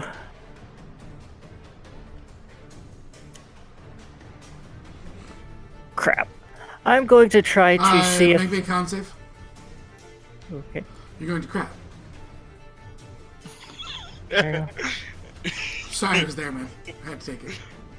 God. What are you doing? You hold your balance perfectly. You are a pro at this. Not your first That was my rodeo. action. That was my wasn't. action.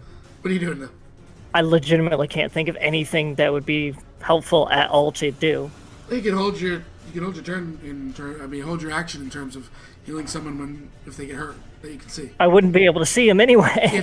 When you can see them. By the way, Okay. also roll your healing spirit for yourself. 'Cause you're standing in it. Maltier. Heavens to Betsy, might as well go for it. He's gonna try and shoot.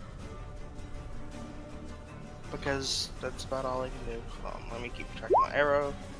Quick. Okay. And...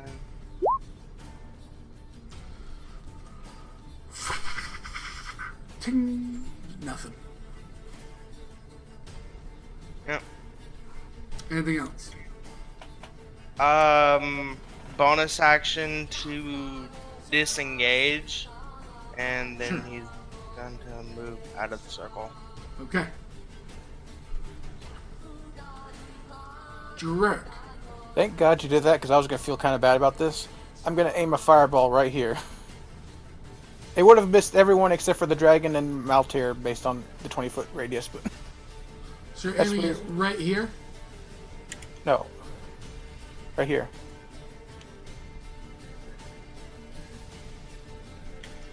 Okay. 4th level.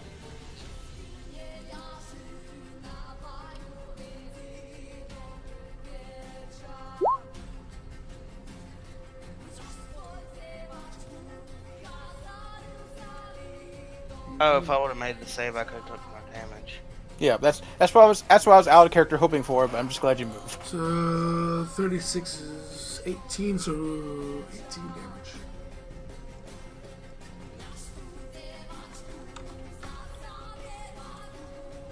Anything else? No. Go. You have your axe, and you're in darkness. And I can't see, so I'm gonna try to get out of the darkness. Okay. But should I roll a d4 to determine direction, or what? Well, you knew which your area the darkness was coming towards you. You kind of know that you got to turn, 180 and run out. Okay, so I'm gonna do that. It's not like you've been moving around and it's been a while. This is just happening. This is your almost immediate reaction. So you're running out? Go ahead. Running out of the darkness, yeah. Okay.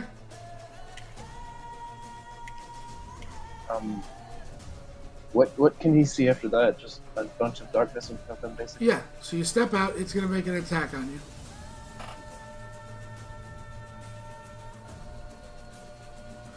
It's going to crit. You're going to make me a con save and take 20 damage because your rage would have ended. Not attacking last round. And you lose a point of strength Wonderful. because he was able to bite you due to range. So 20 damage because of no reduction because you had to drop rage. And Very good. You marked that. I'll get the token.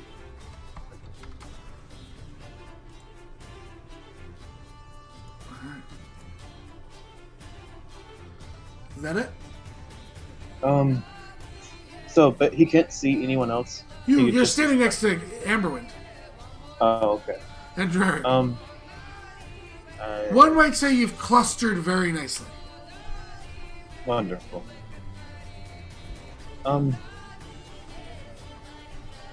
Okay, I guess he's just gonna rage and hold.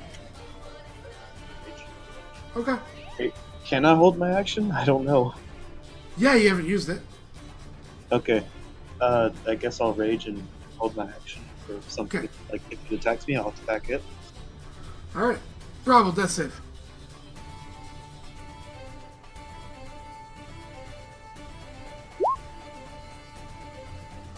You stabilize.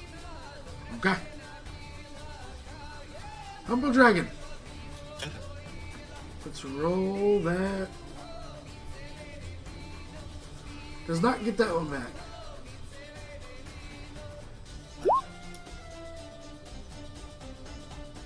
Gonna hit it with Divine. No. No? You stabilize. You don't roll. You're not awake. You're Oh, I'm not. stable. Okay.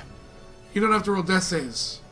However, you don't have the chance to Okay. to get I back was up on reading that it wrong. 20. Yeah. So, it does not get its breath back. Can I see part of Bravo sticking out of the darkness? Part of his Maybe legs, yeah. foot? Yeah. Alright, sweet. And, oh.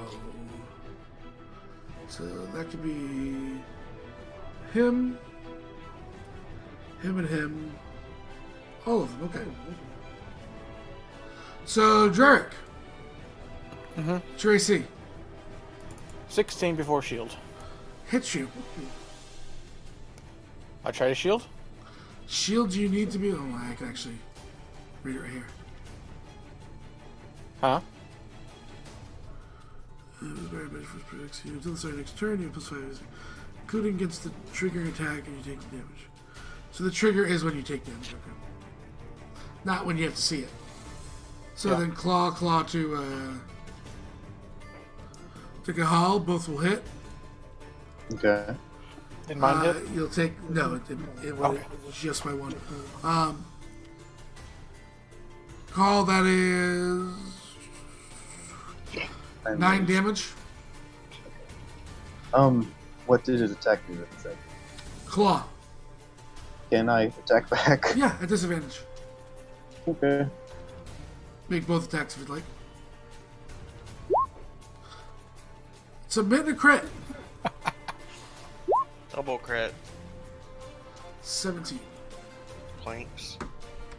Wait, I haven't used my bonus action. I just crit. Yes, you have. 1, you went into rage. 2, you were holding an action, not everything. That's Oh it. yeah. Good point. Sorry. And then Amberwind. There be a tale for you. Uh-oh. Does a 12 hit your armor class? Surprisingly, no. Okay. And then it moves, because you don't have a reaction. I thought I was going to be playing golf with a dragon. Amberwind, it's your turn.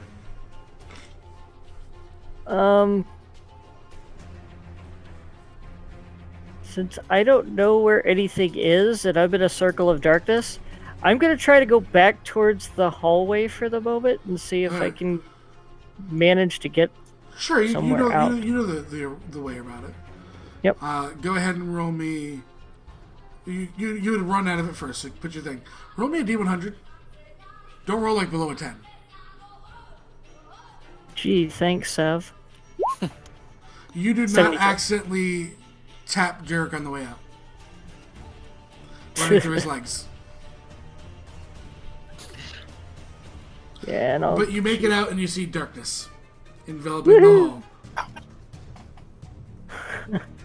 And how far can I go on double move? I can get over this way. Like a toddler that hits when he tries to hug you, runs to hug you.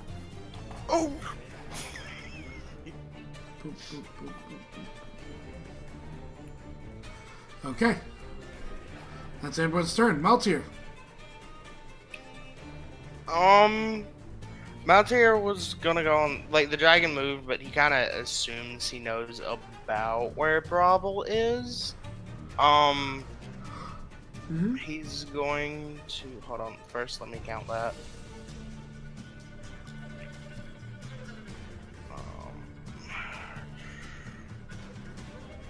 Yeah, of course. First he's gonna move, up. He's gonna run in. Immediately Okay. takes an attack. Yep. Yep. He's taking the attack. That's definitely going to hit you. Take Yeah. 12 bludgeoning damage. 12. Got you.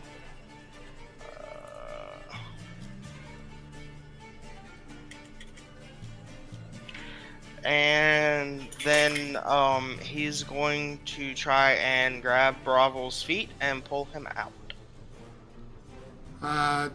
Sure. You gonna try and grab him? Mm-hmm. You take your action to grab him. And then he'll use his bonus action to dash backwards. Strength check. Okay.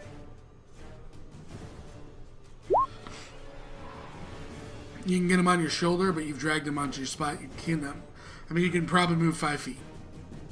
'Cause Okay, you're that moving his was- body on top of your shoulders. Okay, He's that a was actually. he's a paladin in heavy armor. That's fine.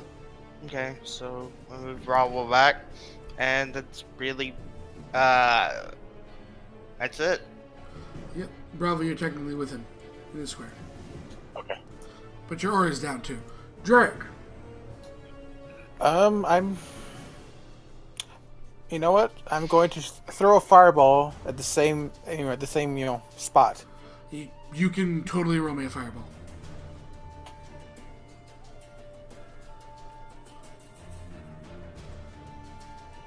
It'd be at 4th level, but that's what he would do.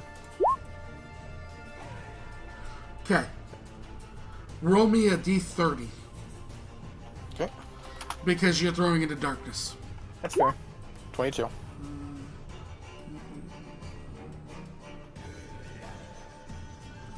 So this should be 22. Which means basically everyone but you. Bravo, you automatically fail. How many points of damage? How many max hit points do you have? Max is It's more than 40, correct? max 84. Okay. You are unstable again. You start bleeding out. You have 1 death fail. Okay. Meltier. Mhm. Dex, save at disadvantage. Okay. You're carrying someone else's body weight.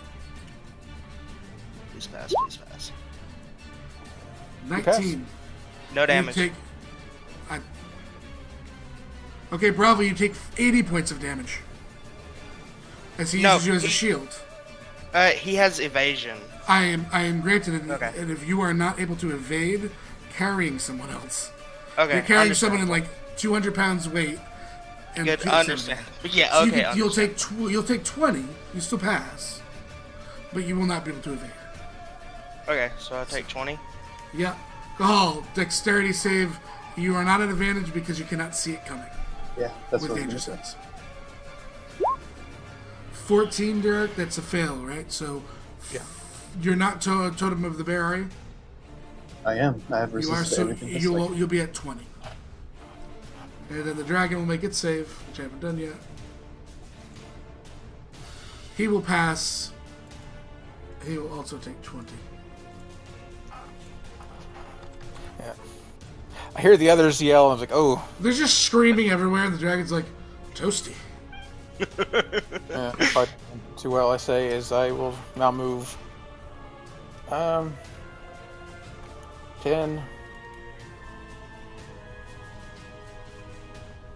Now I'll start moving that way for 30 total. So they runs back into the darkness. All right, Gall. You hear footsteps running away from behind you, on stone.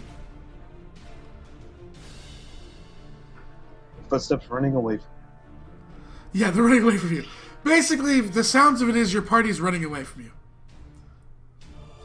They may be fleeing and leaving you in this darkness alone. Does Gahal know Bravo is around? Gahal has no clue what's going on with anyone else, really.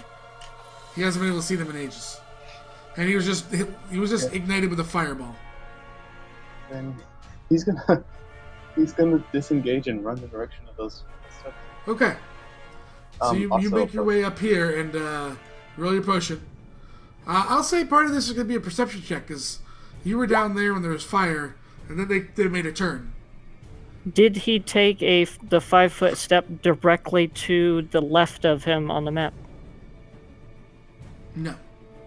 Okay, were then he you would were- have- Yeah, you were right here. He would have gone. He would have gone the closest direction. Yep. So he missed it by 1. Yeah. Unfortunately, sorry, Amber. You No tried. worries. You want me to roll perception? I do. You actually know they all ran right. And do I still have movement? You do. Okay. Are you running full tilt? I. Because you have no. I mean, you're running into darkness. I'm just asking. I'm not gonna tell you. Would you be trying to catch up to everyone? Sure. Roll me in athletics. Jen, roll me in athletics as well. As he runs, because his movement speed's greater, but in your square. Oh, you were trucked. Oh, Jen, buddy. Yeah, I could roll higher than a 23. So. But you know what? Let's roll it. Let's see it. See how bad you are. Not bad. You're right. Boom! You feel it. You feel yourself go over, and then you feel Cahal step on you. Oh, sorry! You're currently grappled by Cahal's foot. As you guys are running. He's basically just ran over you. Yeah, him with fire, he steps on me. That seems. That is fair. It is fair. Call says we're even now. Bravo, you automatically stabilize. Okay. Hi. Yep. Oh God. Yeah. Rip. Shadow breath. Oh. Let's see. How? Oh, does he want to be mean? Oh, he still kind of wants to be mean. I'm not going to be mean. I'm going to do this the good way. That totally hits you. My form instantly disintegrates. Got it. No. Had I done a full round of attacks, he probably would have killed you outright, not trying to, because of death fails, and he has no other targets. So I'll just cast inflict wounds on you for 25 points of damage and drop you to the ground. Yep, I'm dropped. That's one of his spells. So I figured I'd give you the chance. Emberwind. This is not going good because I can't see anybody to heal. Maltyr screams out in pain as he drops. Everyone can only think of one thing that might actually help, and it's gonna be sacrificing buddies. This is gonna suck. Okay. As the wounds kind of remind him of the permanent handprint that he has embedded in his face. Ouch. Gee, I wonder who did that. I wonder. So, what kind of buddies are you sending in? It would have to be something that would be able to survive, so it would probably be 2 CR1, so probably Cragcats. Oh, you poor Cragcats! What have they done to you? Nothing, but I can't think of anything else to do. And I can They're only just cast poor little it 60 Cragcats. feet away. Can we do So something they'd that's have not to be Cragcats? here? Apparently, I don't have Cragcats in here right now. Sure, direwolves. Thank you. Yeah, it'd have to be 2 of them, probably a slight distance away from each other at 60 feet. Better for you. There you go, Stream. So, you're summoning poor direwolves. Yep. We'll name them this way. We'll name one Mira, and we'll name the other Joshua. God. I mean, you want to get Stream involved, right? Yeah, absolutely. Looks for fallen one. There he is. You'll have him at the very top.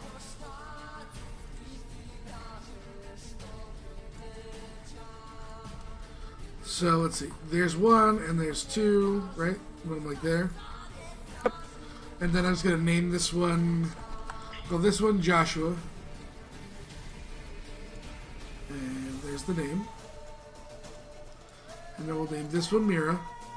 And then as many as you summon, I will keep giving them chat names. That works.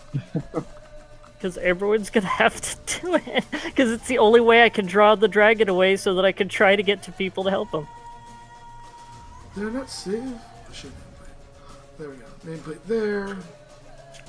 I Make sure said we that did they can the see them. Here, we'll do this. There, now you guys can sort of see Mirror. There you go. Now you can see everything. Oh, There you go, Stream. Oh.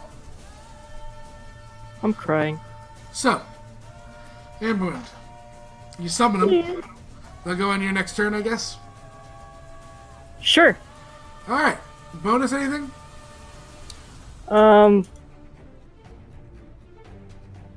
I can't see anybody to be able to help except for Drake, so I guess I will. Who's being stood on by Kahal? I'll healing word Kahal's boot rest. Okay. Maltier, death save. Healing word is more than Yeah, a you cantrip can't. is. Yeah, you can't. Okay, Yeah, whatever. never mind. Because it's touch. So, no, it's word. not touch. It's another spell. He casts a spell. Yeah. So, That's it. roll that death save, Maltier. I did. I don't see it. Anyone see it? Is everybody 15. go, buddy? That's what you I got. just, A 15, that would be one success. I just Gentlemen. got red boxed. Okay. It rolled for me. It'll I come could- through. I believe in you. Yeah, you can't. Yeah, there's the healing word that you couldn't get. So, alright, Drake. I pull myself out from under Kahal. Call, are you willingly giving up the grapple? Yeah, he'll let Drake do it. I will get here. Can I try to dispel this damn aura? I have no clue where it is. You have to see it to be able to spell it. I thought I can see the shadow. You have to see the point it is casted upon. Do I? Hold on. Pretty sure. I Source of think that magic. it, Or magical effect within range. Sure.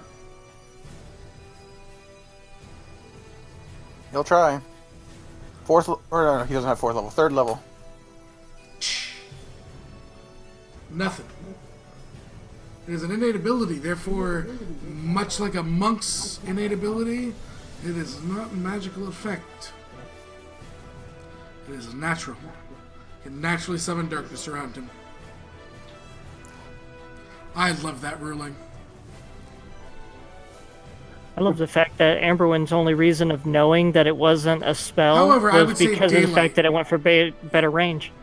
I would say Daylight that would not work. I would actually allow daylight to break this. Oh, Because have it takes out regular darkness too.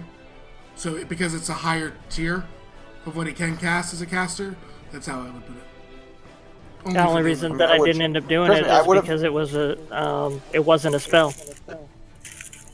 Personally, I would have tried that if I had to spell.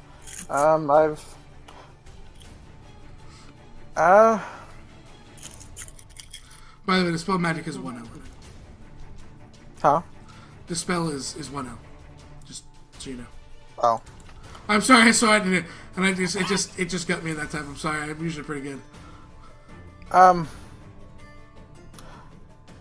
Well, I don't know if this will work at all. Probably wasting things, but I will quicken spell to cast light on myself to see if that does anything. It's you have light. It just hits the darkness and it doesn't do anything. Yep. Step over here. I've tried everything. Go!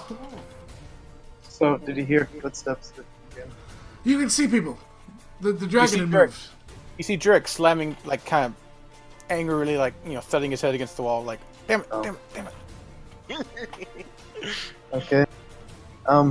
So the darkness is what the dragon is. Yep. And okay, what would he need to do to get back to the dragon in that time? Run into the darkness. Well, yeah. Like, how much movement would that be? Let's see, 5, 10, 15, 20. It'll be 25 to get to the point where it's going to hit you so you can get a general direction.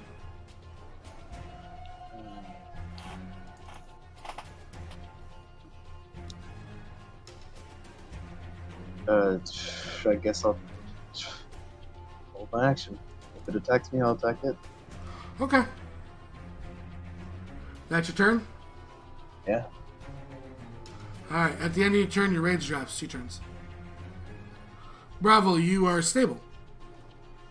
Your action is still held, so it's going to hit you. It's actually going to kind of move to right next to you. Drake, you are engulfed by the darkness again. You watch your like a... Sorry. I mean, So did Call just watch Dirk disappear again? Well, you had ran into the darkness. here, I'll take a screenshot for you. So let's roll that d6. Does not get it back, it's lucky. And it's going to attack Kahal. Okay. That's a crit. Okay. That's a 27. Okay. That's a hit and a 20 Crap. and a 23. So 4 hits. Yeah, I'm pretty sure he's down. Probably not. Okay. 43 points of damage. Oh yeah. You yeah, are that's the one. still up. You are a forcer. You may make your attack if you'd like. Okay. You have 2 of them. Not raging though.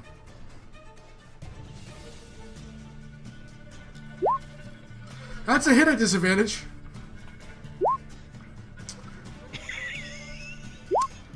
You find contact. I will tell you that. And I only do this because I can do this repeatedly. That first damage is the one that's not on that one. And don't worry about the nat 1 damage. Okay. Thud. Bravo. Yep. You had cleared your death saves. You take 2 failures. Okay. As Kahal may or may not have taken another inch or so off your tail. Ow! You don't feel it. It's fine. Bravo, Everyone. I'm trying so hard to save your life. He was safe. He can't die unless the dragon wants to kill him intentionally. We haven't reached that part yet. He has that parapet, man. He can't die. Alrighty, double checking. Oh, the wolves can definitely do that. Amberwind is going to, for his action, he's going to engage the power of the Drift Globe and cast Daylight. Power of the Drift Globe from magical. That's an action. Yep. It's linked to daylight. Just did you hold it? I know you have it on your spell list. I'm curious of something for a second. Hold on. I got it. 60 foot leaders. Okay. Go.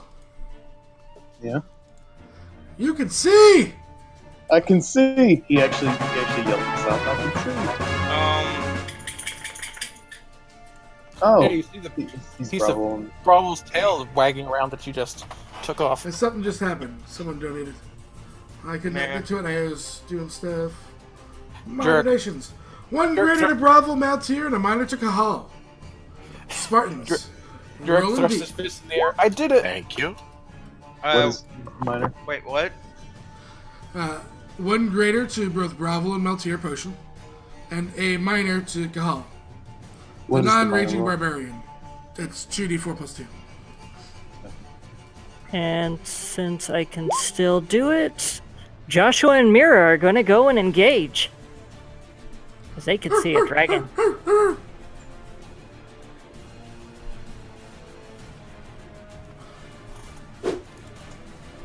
They have pack tactics. Did you see and- Mira's post?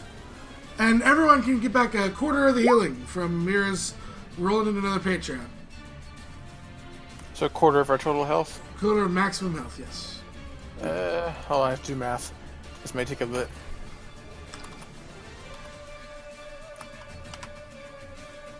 Round down or up? Always run down. Now, can the dragon also get back a quarter of its health, Mira? What's Kahal's max health? 85. Oh, you already did it. Yeah. He finally get back with us. So, Oh, cool. Mira and Joshua, will you please make your attacks? Pardon me. At advantage because of pack tactics. I know. Pack This is tactics. awesome. Miss and a hit.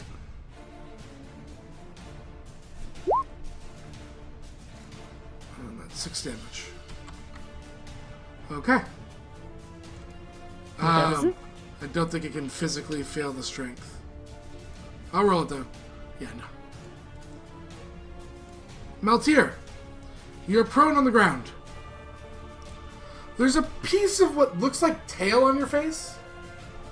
Got an odd matching to what Bravo's tail. Oh God, it's bleeding from his tail.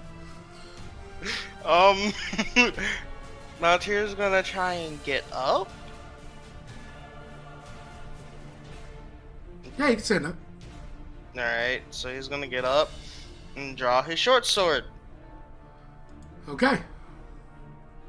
And then, because I'm assuming that he, like, when he was force prone, he dropped the bow. It's over in the so- water. Yeah. Which He's is gonna filled go with Bravo's blood with mixed with some zombie in there. stabby stabby. It's a miss. That's all he's got. Zombie. Yeah. Your tail might be becoming zombie. Slowly. Jurek. Yes. Damn it. Close. No. Arguing with your things. It's interesting. No, I had to get rid of Discords so I can see. He gets to there, and why not? He still has a 3rd level spot left. Magic missile at 3rd level. Okay. So that's 3, 4, 5 rolls. 2, 3, 4, 5. 15, 19, 21. Still up. And why not twin cast a fireball? Or not twin cast, quicken. That'll be the last 2 sorcery points. No. So make more. Fireball? No. No, firebolt. Oh. On the dragon. Good. 6. Miss. Yeah. That's fair. Step So, aside. That's my turn. call.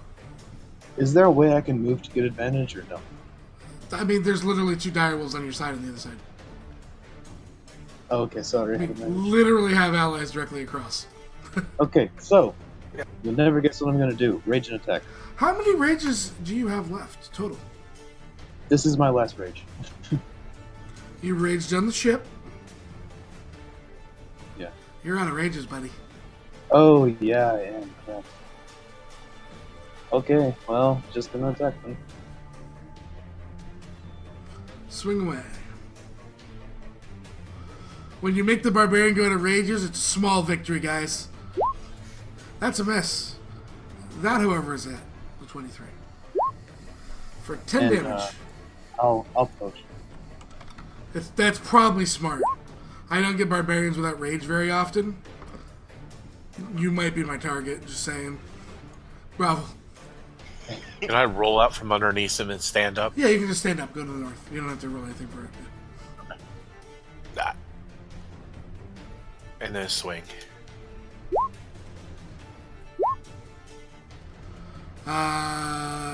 These are both hit. At 3rd level, so 5. Okay.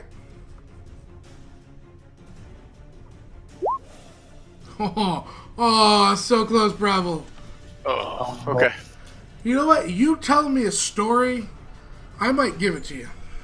At least I'll let you roll. I'll at least let you roll a dice to see if you can, 'cause it's more than a hit point. But it's Oh, okay. close. It's close enough where you tell me a good enough story here, I might give it to you. With everything that's transpired, it might be fitting. As I'm, instead of just standing up, I actually roll out from underneath its legs. I stab straight up, and as I'm standing up, I'm cutting straight up along with it. Okay. I'll let you make a roll here as it attacks Gall. I'm sorry, I gotta punish him. I did, I heard most of it. 27 Yeah. Gall. That is a hit. 18 Gall. That is a hit. 20 Gall. That's is gonna a do the hit. wing attack for the very. Oh, actually, recharge. Hold on. It gets the breath back. I'm gonna be nice though. I already started rolling. And tails on. So, Gall. I'm gonna do damage as Bravo rolls me a D4 to see if he kills it as it attacks you.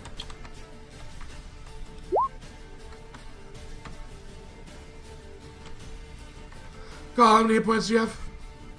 At 40 right now. 40. 40. So you watch as this thing, Bravo, it gets off your first attack. You see it start clawing in just everything going after Gahal. Gahal, the light, your eyes flicker back as you fall, taking 41 points of damage. Take that, barbarian. You have like healing him for days. But Bravo, as it comes back, it reeling its head back to look towards its next target, that's when you just, everything from the moment of kindness to being accused of this, you just straight through pull, taking its head up, straight off, and it just hits the ground, collapsing. Combat over. Oh my god. Finally. I won't. You don't say anything. You're bleeding out. Yeah, that was icy. Maltier will immediately put away his sword and then grab his bow. Lay on. 45. Okay. Call your brought back up. Huh? Amberwyn can slowly move the healing spirit over everybody and just let it milk into them. Everyone's like using it like a marionette. He's just pulling it over people, healing them. So, you guys find the dead here. Based on what would have been said before about all this, you're not too sure about taking anything from here. How that will go over. Points to Bravo. No. You Bravo. I know you want to take the head. You can. Most of the rest is weird. It's much different than you guys seeing inside of a dragon from else. It's definitely very different type of dragon. The hall is up now, right? Yeah, you're conscious. Okay. Can teeth be harvested from this thing? He took the head, so you're gonna have to ask him if he'll give you teeth. You can grab a claw or something. I mean, I'm sure there's one with a pretty big gash of your DNA inside the claw. So I mean, if you want that one, by all means. Yeah, he will definitely take But the claw. listen, that being said, you guys make your way out of the tomb. You guys head back up, and you guys talk back to Lalani, who thanks you greatly. It looks to you and sees the head. Are you taking this with you all the way back, or are you giving this to the village? Okay. She asks to sketch it for a moment. Maltier will takes a claw from the dragon. Yeah. I'll take the claw. I was gonna He'll ask- also ask Guys. Stop. You do not talk over me. Thank you. Sorry.